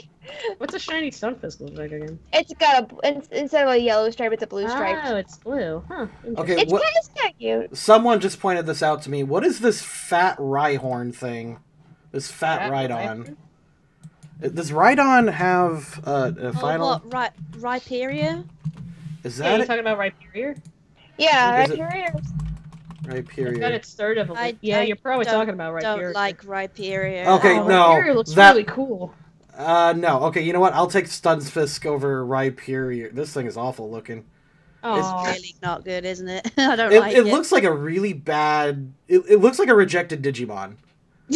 Like, any Pokemon that looks like rejected Digimon, I'm not wild about the yin and yang Pokemon. I'm not wild about Ultra Necrozma, but I kind of grew into it. But Rhyperior, no. Oh, trust me, you don't want to see the newest Digimon now. They're apps now. Oh. What? Ow. Oh, am I the only one that keeps up with the trends? Yeah, Digimon are apps now. Apps. Digi-apps, yeah. They They're just just come off not very popular, so I haven't had a desire to. what's I the thing? saw, speaking of Digimon, I saw like a post. I don't know if it's legit or not. I think it's legit. I hope it is. But it's based on the Pokemon, the Digimon tamers, but they're like all adults. Like I think there was. Oh yeah, like the video games are taking an interesting direction and like realizing that like the shows don't know what they're doing anymore because So the shows their focus basically. the shows are basically doing like what Cross Wars did, where they just like fuse and make like giant robots, and they're like robots are cool and we can make them kind of Digimon, but it's like they all look like robots now. Boo. Okay, I'm looking at it. Aptly monsters. Okay. Oh, what is this? I kind of. I showed it at my I did a panel about like monsters from different shows, and I'm like, yeah. So Digimon is if you guys got a problem with the new Pokemon, take a look at these Digimon. I'm looking at this. Oh no. What the hell? Like, it's a balloon. It's just a balloon. Like, not even a clever balloon. It's just a balloon. Like, and man, I thought I liked Vmon, but Balloonmon. this new Vmon looking thing that has Hoopa's design on its shirt. Ooh, no. There's a lot of Digimon with just simple names like that. Tonight on the Digimon podcast. There's Dogmon, there's Bunnymon, there's Bunnymon. There's Trashmon. There, like if you thought creativity was dead in Pokemon, oh, you haven't watched enough Digimon. You know, I'm gonna count my blessings with Stunfisk. At least that's based on a real world animal. Next question. Yeah, Lavi, which Pokemon you want to go mono a mono with the most? I think everyone knows this one. It's Rayquaza. Yeah. Yeah. Yeah, Lavi wants to go. Yeah, Lavi wants to fight Rayquaza. To everyone, is JoJo in the campaign? Oh, okay, this is a hypothetical. JoJo is now in the campaign. What is she? Can she be a Pokemon trainer or anything? She would be. She's the Elite Four master, obviously. Though she's the Pokemon master. I imagine she'd be like a professor, like a kid. Still a kid. Yeah, A that's kid what I was gonna professor? say. She's professor. Oh, that's I was gonna adorable. say she was going to be a Pokemon professor. Yeah. Professor. Yeah, like she's got a lab coat that's slightly too big for Like her. a real academic, like she's excelled in the classes and got her professor license at like 10 years old. And She has to be named yeah, after she has a tree, lab though. coat that's too big, and oh, it would be really cute actually. Let's see. The only tree that I can find that starts with a J is Juniper. Oh, but that's already Juniper's taken. been already, yeah. Yeah, let me try Juniper's one. bush, isn't it? Juniper is a bush, yeah. What is this? I can't What even about pronounce. what about jojoba? Jojoba? Try to- he wants to try- Jojoba, it's a type of berry. Hang on, I'll type it in Skype. Let me see. But it's spelt jojoba, so Aw, it's that's cute. That's perfect. Oh. jojoba. Jojoba. Oh, that's perfect. Aw. Oh, okay. I'm gonna Jojoba? Jojoba. Oh, yes. It's spelt jojoba, but it's pronounced pronounced. jojoba. Right. Okay. Jojoba. It's adorable. Okay, I'm next character. I know what I'm putting. Yes, there is actually a poop Digimon, but we're not talking about Digimon anymore. Sukamon. No more Digimon talk. Elena, can I have one of your shinies? But there is literally a shit no, Digimon. no, well, I mean, I trade shinies for shinies. That's the deal. Yeah, his name is Sukamon. I was trying to look him up now. For Megami 33, when you are singing, is it Luna singing or is it you singing as a player? It's have I sung? Or Sometimes is I it just you a being lot. controlled by sometimes Luna? I've sung and I haven't really realized it. It just I guess Luna. Yeah, let's go with Luna. Likes to sing sometimes. Cool. Very carefree, when she's doing her job. For Elena, seriously though, is there a reason you like shiny hunting so much? What is your favorite shiny Pokemon? Oh, right, because I totally went on the Discord and I showed off my shiny collection a little bit. I don't know. I've always liked collecting. It's just a hobby of mine, and you buy a couple Pokemon games and you can basically collect forever, so you don't have to spend more money to try to collect. And as for a favorite shiny, oh man, I don't know. Cause I love my shiny Sharpedo, and I have a shiny I have a shiny Rayquaza that's actually from an Emerald game that I adore. My shiny Golurk is my Flybaby. Oh gosh. And I finally got a set of shiny Latios and Latios. Oh, and I finally got a shiny Kyogre to trade too. But I like the purple ones, and they're ones that are really, really, really pretty. I think it would have to be a tie between my shiny Sharpedo or Golurk, but I have a shiny Sharpedo too. yeah, they're they're so pretty, and I really like the ghost type shinies. I have a shiny Chandelure and Lampent as well, and but I mean the red fire is just so kind of it almost looks normal compared to the purple fire, even though it's the shiny version. But I mean, this is not my favorite shiny form. Oh my gosh. Takoa! Jeez, dude. Honey. Whoa. Okay, Takoa is our probate, alright? If you haven't found out. 100 Poké Dollars. 100 Poke Benjis. Poke Benjis. Time to go to the casino. Couldn't come up with a question. Want to let you all know we appreciate what you're doing and enjoy it thoroughly. Keep it up, because the story y'all are Does it weaving have is to be wonderful. in red? The red makes me seem like there's an error. Oh no. Thank you, Takoa. Thank you very much. That's very kind of you. Awesome sauce. Hashtag good boy. Yeah. Yeah. All right, thank you, Takoa. Appreciate that, man. What's Can Scarlet's I answer the favorite? shiny question? Well, let's give it to Scarlet. Scarlet's been real quiet for a while. Hey, what was that? What my favorite shiny? Yes. I really like shiny Luxray because his Oh, it's blue gold. his blue turns to gold, which is really nice.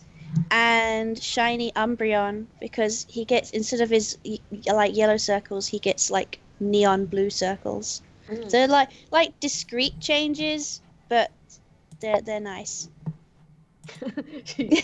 Discrete changes. You know what a shiny Golduck looks like? No, actually, I don't. It's only its jewel changes. Really? Yeah, there's a lot of shiny Pokemon that you could barely see the difference. Oh, that's kind of a bit lame. That. Because I had a blue Psyduck and I'm like, oh, it's cool, and then it evolved and I'm like, this is lame. Yeah, you don't want to evolve a shiny Dragonair either, and Yeah, Shiny isn't the Pikachu? Dragonite green? yeah, it's like puke yeah. green. It's disgusting. so is an Espeon. I was Yeah. disappointed with the change they made to Caterpie into Butterfree because in the anime Butterfree is pink shiny, and then in the games it's like, oh my god, it's a beautiful gold Caterpie, I and think then that was it's just an and then early it's design. a red and Metapod, and then it's right. there's a Butterfree which has like an eye color change, and that's They like, kind of oh. just did that for the episode just so it was easy to identify the Yeah, but Butterfree they light. should've- They That's should a have. girl Butterfree. Like, should've she's pink. It has boobies. Did it have butter boobies? Did it really? No, it didn't. No, it It's didn't. not. But I did like the anime's like explanation because they did have the island of pink Pokemon like after that. Yeah, I Too. like True, that. there could be different. Oh yeah. It's part of the lore that there are different regions where Pokemon can have different characteristics to their Yeah, which I Kids think and that's stuff kind like of that. cool. Yeah. And like I know like some people like to do the Pavilion hunt where they're after like a shiny version of every region Pavilion. Because the only shiny the thing that changes in the pavilions is their bodies are white instead of black. right. And I think that's cool. My favorite shiny, which the first shiny I ever got was from Diamond and Pearl, and I got him from an egg. That was before I knew you could get Wow. shinies from eggs, and it was a green Hoppip, and I got Yeah. to evolve it into a pink Jumpluff. And I have Jumpluff is one of shiny my Rita. top favorite Pokemon because it's really cute, and I had fun playing with it in Coliseum too. Oh yeah, that's I'm a really shiny cool. breeder. I That's how I named get my shinies. and I was a weeb, so I named it Sakura because it's pink. My Okay, but that's first a really one. good name for a Jumpluff. Yeah. Yeah. And So- like, go ahead, Scarlett. Sorry. Yeah, the first shiny that I actually bred, because that's how I get my shinies, the Matsuda method. The first one I actually bred was a Ralts. It was a male Ralts. And Oh yeah, and when I first got it, I was like, it's gorgeous, and I made it into a Gallade, and I loved it very much. Oh wow. Yeah, no, that's a really good first shiny. I actually lost my first 3 that naturally occurring. Well, the thing is my first one was a Linoon before I back, playing Emerald as a 12-year-old kid. I was like, hey, that Linoon looks a little off because I was like running around in the really tall grass and I was tired of running away from Linoon. And I just didn't realize it was a different color until I ran to the next one and I was like, oh, frick. And the second one was an Onyx I ran into at the end of Victory Road after my match with the rival, and all I had left was a Gyarados who only knew water moves. I threw every Pokeball at him that I could, and before I ended up getting to my last turn, I was like, okay, I'll just try my weakest water move, and no, it died. And then my third naturally occurring shiny was a Graveler that self-destructed. Oh. I will say also another personal favorite is Shiny Greninja because it's so badass having a It dark is. Oh yeah, no, it is. Greninja. And I just want to say, shiny Gyarados does not count because everybody gets that first. Yeah, yeah, it really does. Is it too late to change my answer? I was actually really happy I because remember all the shinies I have. yeah, well, I can't. I've got over I mean, it's 150. easier now, but I'm trying to remember from my old games. I know I definitely had a shiny Sharpedo, shiny Jumpluff, gold Pinecone. It's just gold. Oh, that's cool. Yeah, I have the ones that I had that were naturally occurring in the game was I restarted my Emerald and I got a shiny Poochyena like on Route 2, like right after I got Pokeballs, and I was like, oh yes! And then I ran into a shiny Sigilyph on my very first playthrough of X and Y. Oh wow. Nice. I was really happy because I really love the Sigilyph. Like, I don't care if you suck, I'm gonna use you because you're pretty. Oh, I had a green Meryl too, and when you evolve it, it turns to a yellow Azumarill. Oh, yeah, the Azumarill's really pretty. Yeah. Yeah, there's... Oh, God, I don't even know what I know. Colors are always so funny. Oh, boss. Okay, so, X, did you say yours? I did not. No, my favorite shiny is a Haxorus. Oh, the black Haxorus? Yeah, I love it. It is Those are cool. really pretty. The black ones just look so sleek. It's why Rayquaza looks so good. Yeah, Yeah. I like all the Pokemon that have the black shiny form. Charizard, Rayquaza. My favorite color. Yeah, oh yeah, Charizard is black. Greninja. Yeah, I love shiny Rayquaza so much. I have the Pokemon Center shiny Mega Rayquaza plush. I love it. Nice. Okay, so because, you guys know my knowledge of Pokemon is just extensive and Yes. non-ending. Uh-huh. I really like shiny Mega Gengar, which is all white. Oh yeah. Oh. That is a boss color scheme. I love Oh that. yeah, cause like shiny Gengar. It actually looks like a ghost. Mhm. So yeah, I just took a second to look at all of them, and because I like the pink Mareeps; those are cute. But I think the white Mega is just awesome. So yeah. Yeah. For everyone, if you could have a 7th slot in your party, who would you have from your bank? I'm assuming this is from the game. Yeah. Let's start with Lobby. Well, I don't have many in my personal bank. I do kind of want to get my Dragonite back that Lavi gave to Jade because she's not using it. I'm like, Yeah. so I kind of want to get. I was even saying to you, Stuart. I kind of want to, or it might have been you, or it might have been Luna, or both of you at some point. But I was like, at some point, I'd like to take Dragos out and put Dragonite in. Mhm. And Wait, use when did you get Dragonite? Well, no, Dratini. Dratini. Okay, I was just gonna say, there's Sorry, yeah, you no, didn't no, have time to raise that thing. No, exactly. It's still a Dratini, and Lavi, but it's unfortunately right now it's technically in Jade's PC, so I can't access it until Jade gets back. So if we could have a 7th slot, I'd probably go for that Dratini and train that up. Jade. Oh my lord. I Hey! remember Pokemon Yeah, Leader. Jade. Oh my gosh. Jade already has a 7th slot, but let's say you have an 8th. I Wait, she really does? couldn't decide. The GS Ball I- exists outside of the Pokemon PC. Oh, of course, yeah. I honestly don't know if I could decide. Like, I would really like to start carrying around Neon again, but I would also, like, there's a couple of strategy Pokemon in there that I would absolutely, like, oh man. I don't know. Like, it would be a tie between 5 of the Pokemon that are in my bag, I'm sure. Scarlet? I think I'd like to have Shell Shocker with me. Because, he's very handy. He would be very handy. I don't have any water Pokemon in my party at the moment, I don't think. So Shell Shocker would be helpful. I'd assume you go for the Pyro. We don't have Pyro. We do. I keep telling you, when we caught Arcanine, we caught a Pyro. Yeah, but once Amazing. we got the Arcanine, she completely forgot about it. I was asleep for that, remember? No, she didn't forget. No, I wasn't asked there. her which. No, you just don't remember. I legit asked you. I said we caught both. Which one do you want? Do you want? And you said I want. remember. You I went was for half Arcanine. asleep. I was half asleep when you messaged No, this me. was the day after, so you can't use that. You But- This, You can't use Okay. My answer's still Shell Shocker though, because I have too Yeah. many fire types in my party. oh yeah, okay, that's a good point. I was like, you have a water type, you have Lucky. Who the fuck is Is- that? No, kidding. Is Lucky in my party at the 1, moment 2, though? 3, 4. Yeah, Oh you no! just never- 1, 2, You just 3. never 4. use it. Oh no! To be You took fair- him out. To be fair, though, Fiones are kind of useless. Well, they're Yeah. useless until they get Bubble Beam, and then they're like Ooh, freaking. There's no other Pokemon that can get that. Oh look, Shell Shocker already learned Bubble Beam. Oh, well, I guess that's done. No, I know what I you think- mean though. But no, I like Shell Shocker. I think the one thing about this game is though, because I know everyone's like, oh yeah, we should have really balanced. All our teams should be balanced, but it's like on the one hand, yeah, that'd be useful if we separate, but because we always battle as a team anyway, Yeah, but you never know. Oh no, absolutely no. Yeah. I separate you all the time. If I Yeah, recall, this I current over story your arc is doing I that. went over your weaknesses, Lavi. You have a lot of weaknesses in your team. No. I'm just saying.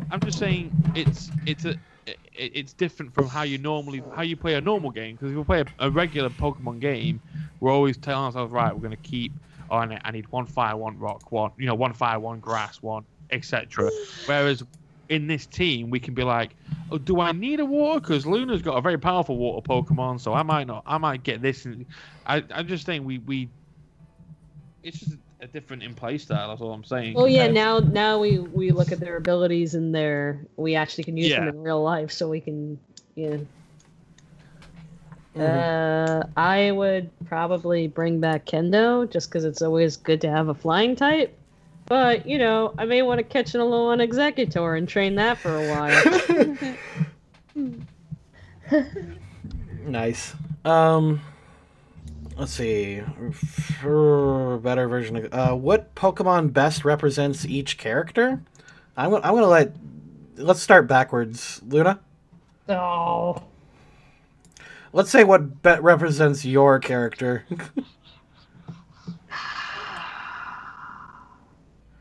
Or if anyone has an answer for that, we'll let them go What's first. that? Sorry, I was miles away. There's so many Pokemon just to pick one.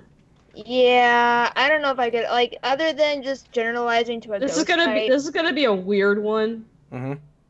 But I think Luna would be a Watchog. Oh. Wait, what? What's the question? Yeah. Oh, what Pokemon best represents each character? But, okay. I mean, it's a normal type, so it can learn different moves, so it's versatile. But Watchhogs are very on guard and always, making sure everything's makes sense. hunky dory. Makes sense. But it's kind of a funny looking Pokemon for Luna to be. Scarlet, do you have one? Vulpix. Okay. Oh, Snorlax. Because they're Oh, sleepy totally a all the Snorlax. time. Honestly, I would say either a Vulpix because of the red, the hair is the same. They're really they're happy and stuff. Or oh god, what's that Pokemon's name? I'm so tired. The bug Pokemon that makes clothes. Swaddle. No, the fully She's talking evolved. about the evolution. Yeah, they have oh crap. Leavanny. Leavanny. Livani, yeah. Or Livani because they're very That's one of the voices they kept from the Japanese end. Livani, but they're very caring Pokemon. Scarlet is an Abra. They like to make clothes for other Pokemon. Someone said I should be a Kangaskhan because I'm the mother of the group. Not inaccurate. Lavi goes in my pouch. You stay there, Lavi. So yeah, either a Vulpix because of her personality, or a Livani because of her caring nature and wanting to make everything pretty. Okay. Megami, wait. Hold on. Megami, you tossed a really easy softball one at me. Can I have this? Oh, okay. Okay. What? Yeah, of course she wants Lobby Insider. Oh, fuck you. I was going for that. I was wondering what you meant by a softball. What are you freaking about? I got one. I'm allowed one. Hey, dude, take back the 100. You shouldn't give it to him. No, that's mine too. This is a fun thing. So after everybody picks the Pokemon they think it represent, I think we should pick a Pokemon that we think represents the person. Oh no. Oh god. Yeah, that'd be fun. So who didn't go yet? Alex, you didn't pick one, and Yeah, I think I have an idea. Finally, I thought about it for a minute. I think Rotom fits Jade. I wrote him. Yeah. I get Yeah, it. I like the technical. That's cute, yeah. Aspects. Is it Bagel? Oh, I think I don't know. Would primate fit Lavi in that sense? Yes. Of, Yes. Yeah, primate. Yes, perfect. I was just thinking because Lavi's very much a thinks with his fists and kind of thing, and the only one I can think that does that is primate. So. Yeah. And what were we doing? We were doing what character? Okay, now we're picking Pokemon that we think represents the person. Oh, us. Yes. So, like, who do we think represents Jade, in our opinion? Oh gosh.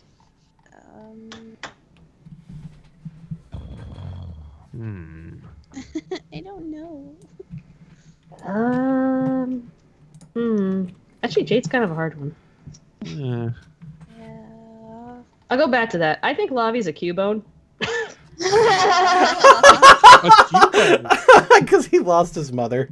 Well, not just that, but like Wow. Cubones could be because Cubones are usually raised are solitary creatures. They can be kind of babies and a little bit of aggressive, but they train to try to be stronger. So I think the Cubone suits. Oh yeah, that is a good one actually. Yeah.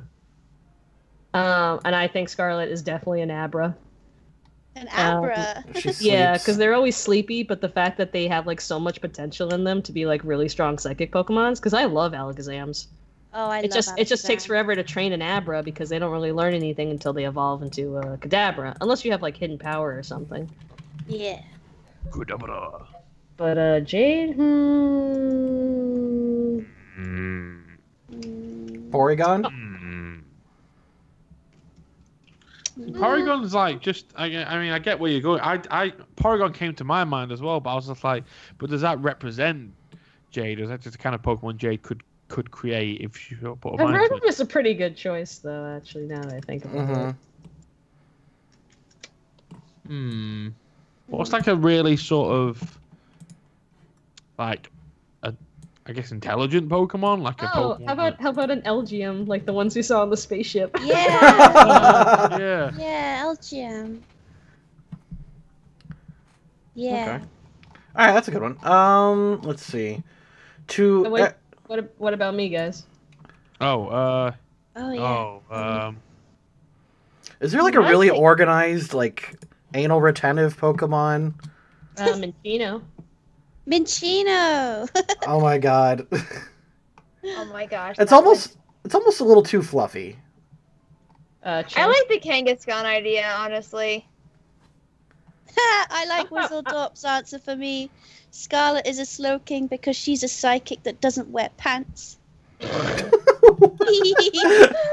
Scarlet does wear pants though. She has black shorts under her skirt because she's a lady. Someone says Jade feels like a Kecleon. Yeah, I guess.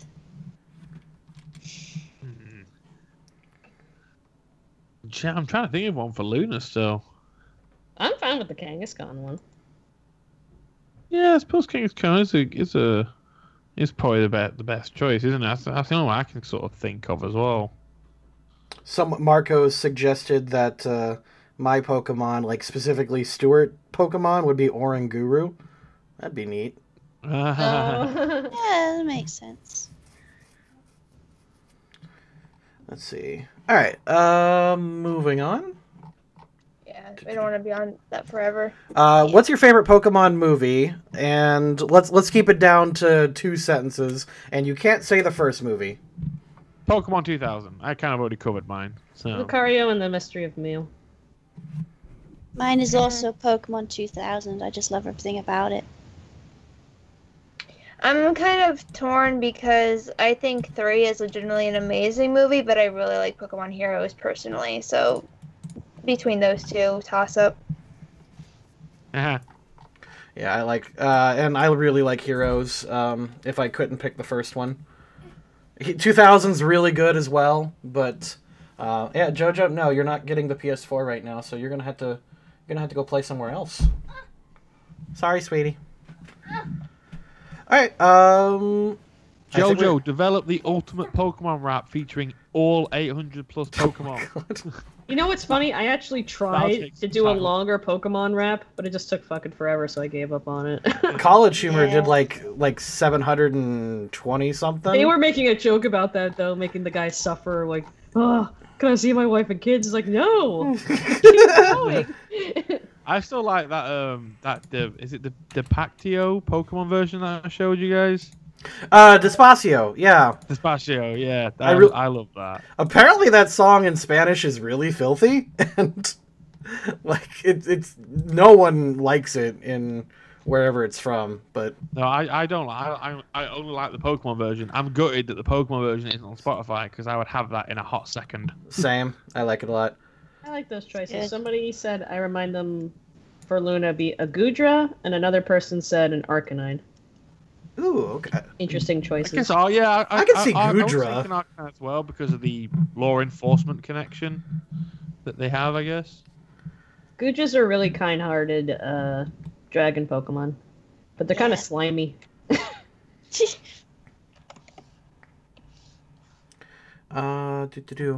To Jade, if you were given the chance to catch either Darkrai or Cresselia, would you? And if so, which one would you catch? Cresselia. Okay. You get your hands off of her. She's mine. But yes, I would definitely at least try. At least then though, if like Scarlet's like asking Cresselia for advice, like, right, are you gonna be cryptic? And then she goes, oh, look to the western mountains, right? Back in the Pokeball, just shake the Pokeball. It's like, give me a straight answer, you fucking bitch. Jeez. Shadow Claw 1, thank you for the 5 bits. Appreciate that, man. It's... Pie Bike. Lavi, if it was available to you, what second Pokemon would you burst with? What's the matter? You broke her. Yeah, I think, The little bits? yeah. What is that from? I've heard that That's before. a Rick and Morty reference. Okay. She hates Rick and Morty. I do, but for some reason that made me tickle. Little bits. Oh, why? Well, Lavi, yeah. If available to you, what second Pokemon would you burst with? Well, I kind of answered this last stream. I know it'll never happen, but I'd like Lavi. I would like Lavi to, like. Well, I say I would like to. I've already sort of designed it in my head because I just like the idea of Lavi bursting with Rayquaza because I just think that would look so fucking cool. It would be like his Ultra Instinct kind of mode. But, yeah. That's what I got. Okay. To Elena, Kite or Haseo? Oh yeah, the GU question.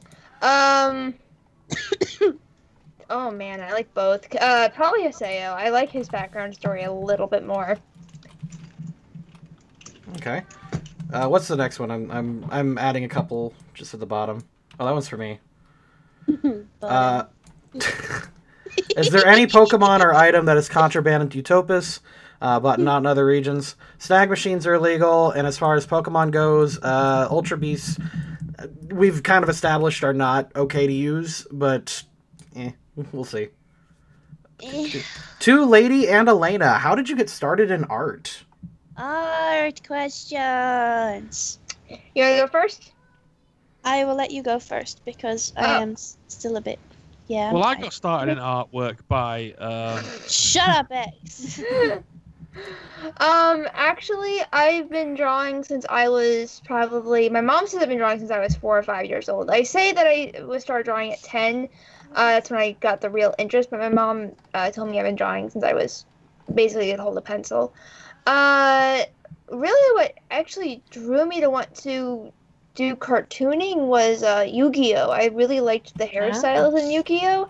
And I would practice by drawing the hair specifically because it was always kind of just interesting and colorful and it had all the colors put together, especially Yugi's hair. Like, I can now draw Yugi's hair from memory because I did it so much as a kid. I drew and drew forever, and I then, like, now that I'm older and I understand how art works, I feel like I did a lot of my early years very, very wrong. And I would have to say I got re-interested in doing art just recently with wanting to do the comic that I do now and all that stuff, and, like, practicing speed over trying to get things perfect, and really just wanting to create things and wanting to write and having an interest in just being able to put down on paper what's in my head. There's something satisfying about it, and I really, really thoroughly enjoy it, like, as a hobby. Like, people ask me what I do for fun, and I'm like, I play with my characters and I draw. And I put, you know, I'm like, well, isn't that your job? I'm like, well, yeah, but that's what I do for fun. I love doing it.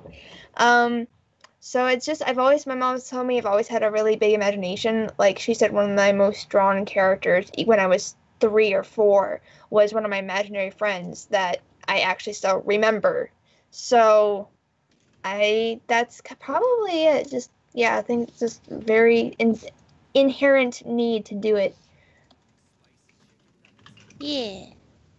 Well, I've been drawing again since I was really young because my dad is like fantastic at art. He does like real life stuff because he's a welder by trade, but in his spare time on his breaks, he actually like designs statues, which he then welds out of pieces of metal, and he's so freaking good at it. And I've told him he needs to sell his stuff, but he won't. But that's a real artist right there, just creating and not even thinking about he it. just like cute story. He actually made like a helicopter statue just out of sheets of metal placed on top of each other and welded into the right shape to give to my uncle's RAF base when they hosted my uncle's funeral. So it was absolutely gorgeous, and they were like, "You don't want any money for this? This has cost like a couple of grand if you sold it." And it was like, "No, just have it." He's so good. But anyway, yeah. So my dad's my inspiration, really. But I used to draw just mainly on paper. I love dragons, and I drew like. I used to design tattoos for my family. I've actually got 2 tattoos that I designed myself on me. That's cool.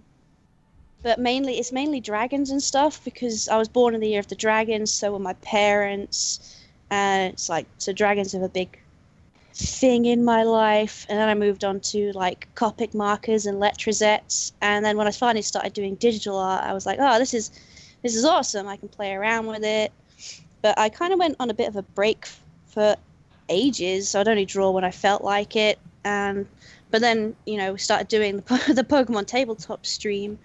And they were like, right, you need to design your characters. So I drew mine and Lavi's. And Stuart was like, holy shit, they're actually really good. Can you do the others? And I was like, yeah, okay. And that's when I started actually really getting back into drawing again. So thank you for that, Stuart. Seriously, it takes up a good amount of my time, and I've really found a love in it again. So.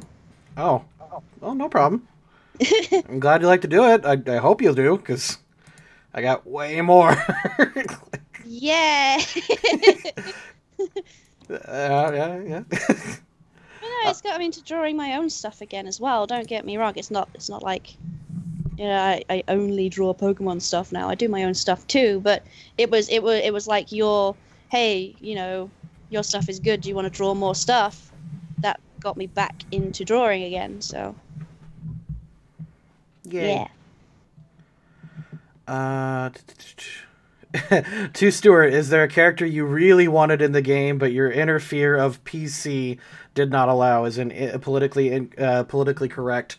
Actually, Marcel the prostitute. There we go. Actually, Prism did not start as Prism. In my head, when I made Team Prism, I had Plaid in my head the whole time, and Crystal was always there. Amber came as a surprise. But Prism was actually meant to be like this flaming character named Rainbow, and he was going to be a coordinator. And I wrote that character back when I was like 20 and like really immature and did not like, I had like clearly it was an offensive stereotype.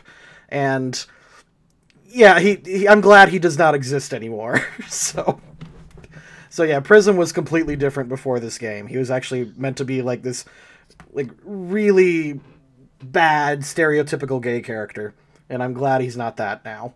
So let's see.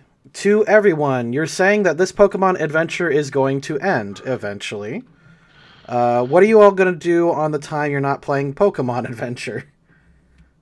Cry. Work on the next Pokemon adventure. Get on with my life, I suppose. You know, I have a real life Yeah. too. We don't just shut down when we're not streaming and playing Pokemon. Deactivate. What's up? A few more Yeah, I was like, probably teach. minutes. I would continue with my own YouTube stuff and my work and. I was gonna say we all actually have like this is kind of my thing, like as far as just managing the wait channel. Quietly in the room until they call me. So it's established we're all dead once Pokemon is over. Our life is over. Yeah. Nothing else happens. Yeah, All I right. mean, we all have When part-time jobs. these We all have streams lives, end, we cease families, to loved exist. ones. You know. But they all disappear when Pokemon's done. Yep. I say as I literally am working on my comic right now. Comic. Oh yeah. That comic. Yes. Yes, I do comics. Yes. We all. Yeah. Yeah, we all no. have different- Sorry. we have- I thought something else. Sorry.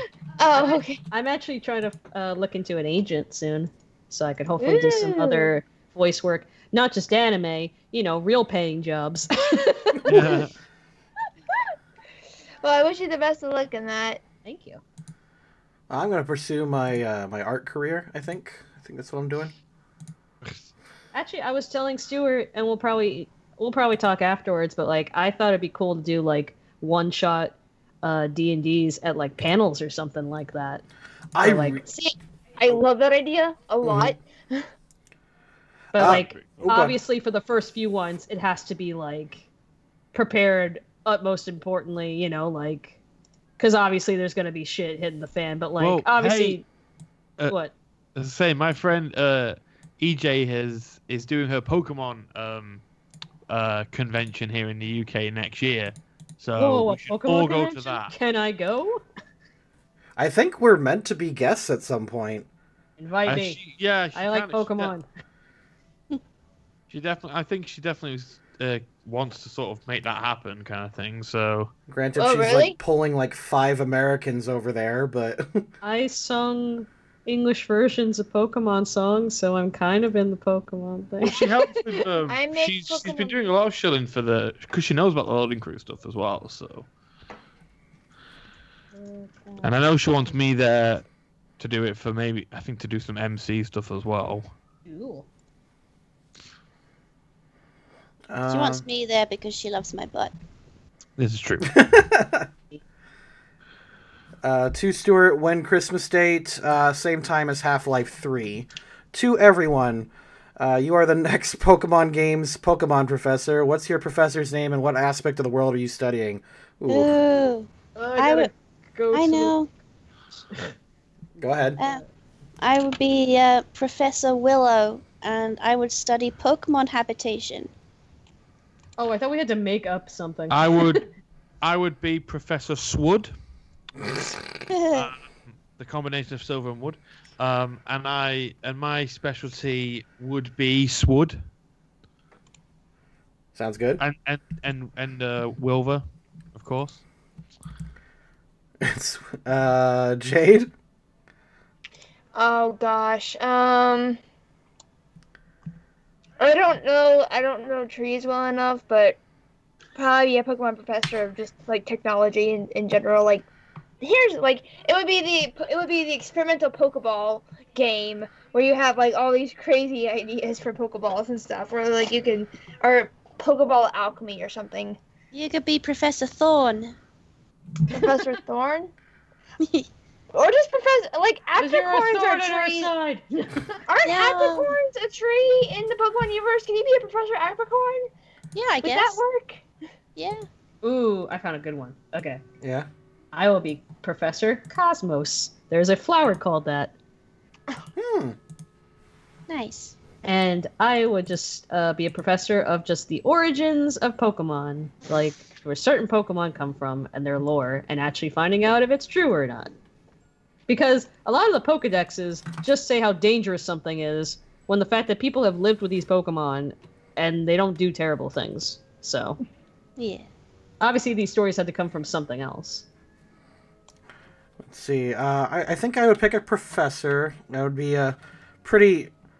I think I would need like a brown color. What do you guys think? Like a brownish... Professor Poopy Butthole. Naturally.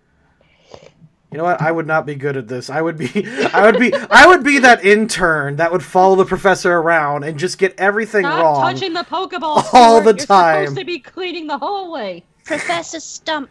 Professor He's always Stump. touching the Pokeballs, thinking that he can do anything he wants in here. Let's see. To Stuart, you GM both this and Pathfinder. Is there any advice you have for new GMs? Use cliches. Cliches are good for you. It keeps all the players, you know, really, like, if you start with something simple, everyone knows what's happening. But if you start with a complicated story, like time travel, or saying maybe don't get on a boat, they may not understand that. So yeah, I wasn't around for the boat thing. That wasn't me. I still blame you, X. I just want to point that out. I came along after the boat. This is a good one. Actually, Corinne kind of started this one. After playing this and other games, do any of you all want to try to GM, or have you already? Oh my god, I would totally do it. It's just, it seems like a lot of work, and I'm sure I would forget things. And I already have problems remembering dice rolls in general. But since I know so much about Pokemon, I would love to fucking do something like that. I would like to GM a proper game one day. The closest I've ever come to GMing, it wasn't even a full-on roleplay. It was a convention last year, Alcon, where we played. I don't know if you guys are aware of the game called One Night Ultimate Werewolf. Yes. Well, basically, the way what would happen is, if say, I can't remember the actual option, but when if the game ended with like, we found out two wolves, but one of the wolves got I think one person was a hunter, and then basically what happened is we picked one of the werewolves, and the hunter picked a different werewolf. So we kind of made a new scenario where if there was two werewolves in the game and we picked one of the werewolves, the other werewolf got away, and we would quickly like role play how that would happen. So we had some dice with us and stuff, and I kind of GM'd that little bit for a section. Like I'd be like, what are you gonna do? Oh, I'm gonna run into the bushes. Right, make a roll, and they would roll a 1d20, and I would just like make something up based on that if it was a good roll or not. So that's a closer. It wasn't anything pre-planned. It was just a little fun thing to do after each game, and it was more ad-lib than anything else, but that's, yeah. So one day I would like to, what I want to do is when Stuart and I develop that Yu-Gi-Oh tabletop, I would like to learn how to GM it, and then GM a big game myself of that. Stuart, teach us all. Yeah. That's Jojo is shouting. I am sorry. Yeah. What about Scarlet? No, I wouldn't like the stress of it, to be honest. I would. Oh, sure, it's a lot of work. I would probably crush underneath the pressure. So. No, I mean, like, don't think that every game is run like I run Pokemon. Like, I'm pretty retentive with that. I know that. I don't think I would enjoy it. I like being in the game more than overseeing it, because, you know, if I do something the players don't like, I would feel bad, and you know, with my anxiety and stuff, that's probably not a good position to be in. Tracy's too nice to be a GM, I think. Yeah, it's not for me. Like, oh my god. Well, when I started, I was terrible, because I would give out like magic items that were way too strong that I didn't know what they did. You were also like 14. Yeah. Like, you've been DMing for 12 years. First game I passed out, like, only 3 people are going to get what I said, but I gave someone a sword of sharpness because I didn't know what sharpness meant in that context. I was like, yeah, a sharp sword sounds good, and I didn't realize that it's like the second best weapon in a game, and I gave it to like a level 1 character. I gave Alex like Thor's hammer, like, on her first game ever. I gave my buddy like this bow that like summons typhoons. I was really bad. I just wanted people to like me as a GM. Let's do a GM. We'll all have awesome weapons by the end. Yeah, let me play. It was essentially the GM's way of like buying friendship. Yeah. That's what I did. Thanks, Jordan. Appreciate that. Jordan Art says, I think X would be a great GM because he can be a right prick sometimes. Sometimes. He's a pretty Your fair thought GM, street was bad. Fucking hell. Yeah, and I'm with Lady on this. I have no interest in DMing a game. I have and I think I probably would if it wasn't so technical. Like I'm finding that I prefer the role play more than I do the tabletop. The games does not click in my brain as well. Like that's why my poor husband has to help me build my characters. And I basically tell him what I want to play, and then he tells me what skills are that I want, and that's because he knows me. It's the only way I can play, because I do enjoy playing, but I cannot build a character. I suck at it. Well, actually, I'm coming to that too. I am liking the crunch of RP a lot less than I like the fluff. Like, I could talk about this forever, and maybe one day I'll do like a tips and tricks video, but like. Yeah, like we like the opposite things on it, which is I think why. I mean, I like playing when I can play, when I can give him the focus, but yeah. To everyone, favorite game genre, and actual favorite game. Uh-oh. Fuck. I mean, do you want to be here for a minute? Do you want to be here for hours? How about one game? Give me one game. Pokemon. Scarlet. All right, Lobby, favorite game. Persona. Spider-Man Web of Shadows is my favorite game. Oh, and Sphere. It's too many I like. The first Kingdom Hearts, not the other Kingdom Hearts, because they made the story too fucking complicated. Oh my god. Scarlet, do you have a favorite game?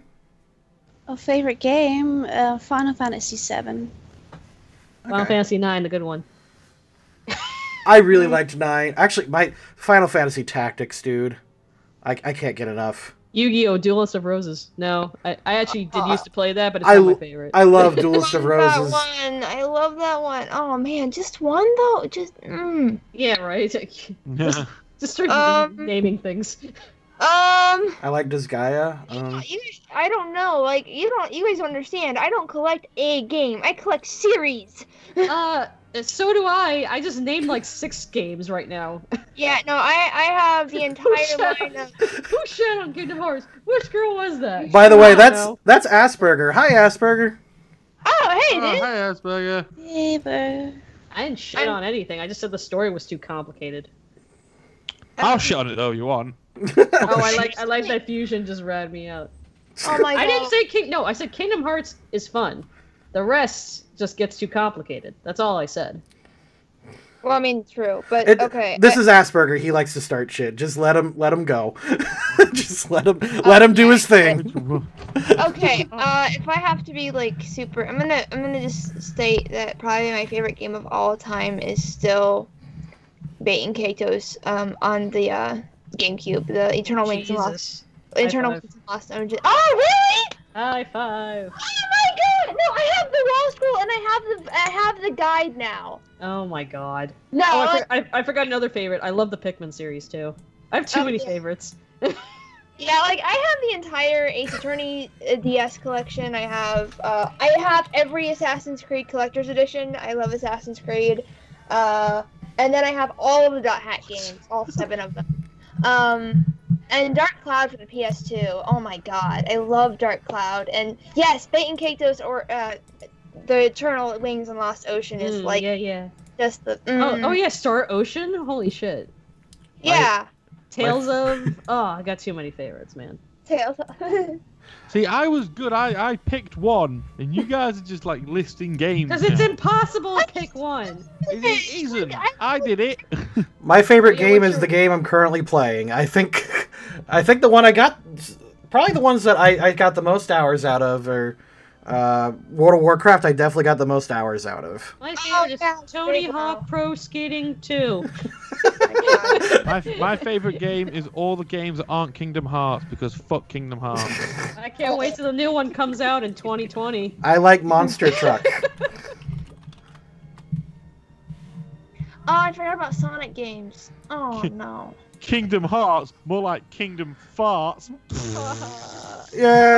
Shadow Well the done. Hedgehog is the best Sonic game.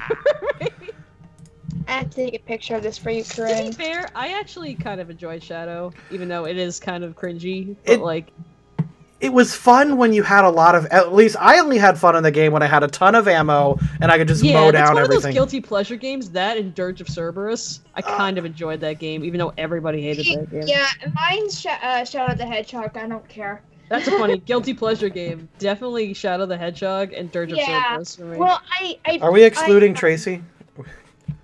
Did Tracy pick her favorite? Tracy is falling asleep. No. Babe, Yes, I can hear it. I think she did. I'm gonna go poker. Wait here. Don't scare her. No, I actually pre-ordered because like I was one of the because Shadow the Hedgehog came out when I was still in high school, like young high school. So like I pre-ordered it. I still have the pre-order Tracy, hat. you Yeah, fell the asleep. it. And I still really like it because I like the ending and the story. Right. Oh, sorry. someone else likes Dirge of Cerberus. Awesome. No, I like it. It's just a lot of people complained about the shooting mechanic and stuff in that game. Yep. So it's just like Shadow. I'm sorry, I fell asleep. What is this? Okay, so Oh, okay. Oh, nice. Ugh. I posted a thing. This is for me. What anime are you most ashamed of liking a lot? Darling of the oh, is it for you? There's actually too many on my list, so I probably shouldn't say anything. Give the worst one. Like I don't know what's considered the worst one, honestly. the one that you think is the worst, but My you're like, guilty, I actually have it. My guilty pleasure anime at the moment is Darling in the Franxx. I mean, I understand that's bad, but it's not bad in a sense. I mean, it's Like, Studio there's- Trigger. about- Guilty, No. I feel this. guilty pleasure is like fucking. The anime is like really shit, like Sister Princess. Right. Okay. Am I Yeah. the only one that watched that show? I like Here's the thing. Here's the thing. It's bad. I just can't. Guaranteed, I'm gonna name shows, and you guys are gonna be like, "What the fuck? How old is she?" What's this weed bitch talking about? I mean, the thing is, like, I feel like there's a lot of anime, like, cliches people consider bad, but they're just anime instead of, like, being bad, in my opinion. I like Pokemon, but I also consider it a guilty pleasure anime because It's not very good, yeah. Like, I mean, it's not the best, but it's pretty fun, and it actually does have some development. It's not offensive. Like, there's things that shows. So does it have to be offensive? I don't mean, know. Like, if it's Sister like, Princess is pretty bad. It's about a bunch of girls who think this guy is their brother, but they're like really sexually Well, onto him. But I mean, it's the way that it insults your intelligence. Like, Sword Art Online. I imagine. Well, guilty pleasure. Surely, guilty pleasure is exactly what it is. It's like it's an anime that you don't think is very good, but so you feel Okay, like, guilty I for like- liking it. I like well, I don't know if it's a guilty pleasure because I like Overlord, but it's the very but it's the very typical like, oh, magical world, everything goes right for the main character, and everyone is so fucking polite in that show. Everyone is so now. polite in that show. Yeah. Like, For the me, otherworldly thing, though, is actually a genre now. So that can't be, like, that's actually not that big of a deal. The Sekai stories are getting, they're just... Oh, Devil, good job killing that guy. You really got Yeah. him. Oh, thank you, my lord. I'm so pleased by your praise. Yes, let me thank you for 12 more episodes. Yeah, like, Overlord's supposed to be... How about those lizard It's a people, good huh? watch, They so. lasted for 6 episodes, and then we'll never talk about them again. My guilty pleasure show that I would say is Tokyo Ghoul.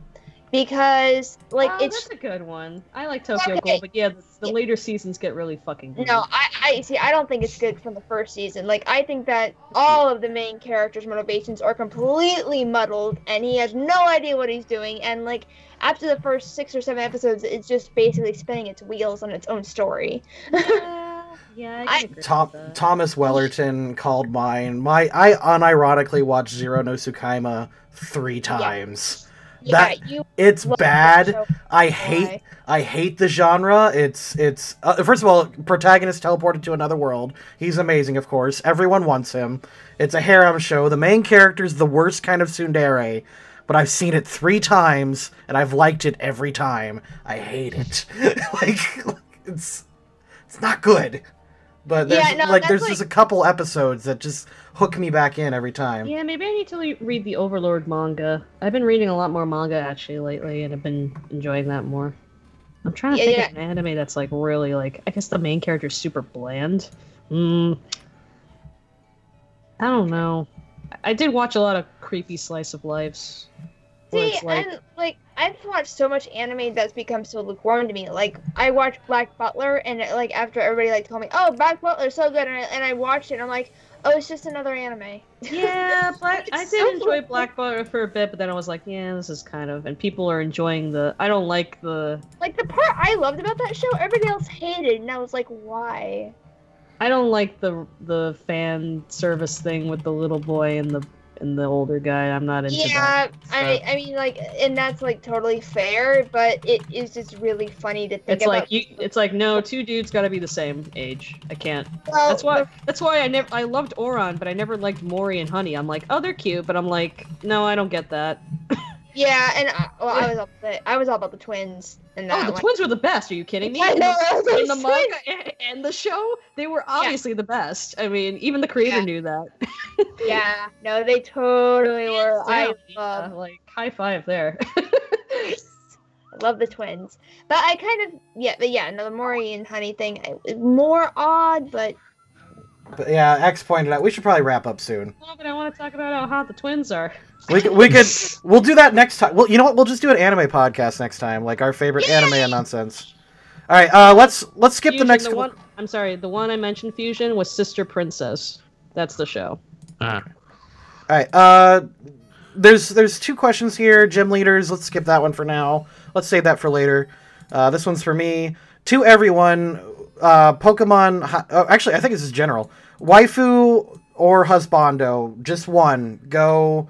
I know Alex has it ready. Alex, go.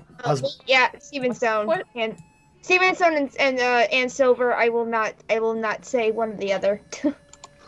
Okay, X. Is this in Pokemon or just in general? I think they meant in general, but it might be Pokemon related because I told it to stick to Pokemon. I don't know. Go to Scarlet. Let me think about it. Scarlet. What Pokemon related? Yeah, waifu or a I don't- husbando. I really don't know. I don't understand the question. Yeah, I don't know. It's just who is your waifu? I'm not. I'm gonna skip that because I'm not really Yeah. that type that does. Not that saying people can't do that. It's I'm just a joke. Like, yeah. No, I know it's a joke, but I'm really just not into those. Like when yeah, like, oh, I'm totally fan this person with this person. I'm like, I don't, whatever. I don't Oh, really have one. like- for I just thought of Pokemon, another sorry. cringy one, Happy Lesson. I like that show, but I mean, it's not that great. Scarlet, you got something? I don't have one for Pokemon. No, I can't say that anyone sticks out. I think Scarlet and her gym leader boyfriend. I guess I don't know. Yeah, but that's yeah. Tracy's husbando is Gladio from Final Fantasy 15. Oh, Blue Dragon. That's definitely a guilty pleasure. Yeah, Gladiolus Crownsguard. He is my bae. All right. Well, I guess we'll just end it here. So, Yeah. anyway, see you guys next time. Quick shill. Scarlet, go. Sorry. Oh, poor lady. I'm sorry. I'm super tired. It's like 2 a.m. here. Shill, yay. I do the arts for the Pokemon channel for the characters, as you can see, and they're awesome. Yeah, you can find me on Twitter or on the Loading Crew Discord. I also have my own, but message me if you want that. I'm trying to do more for my YouTube channel because people are subbing to it, but it might take time. Just bear with me. Okay. X.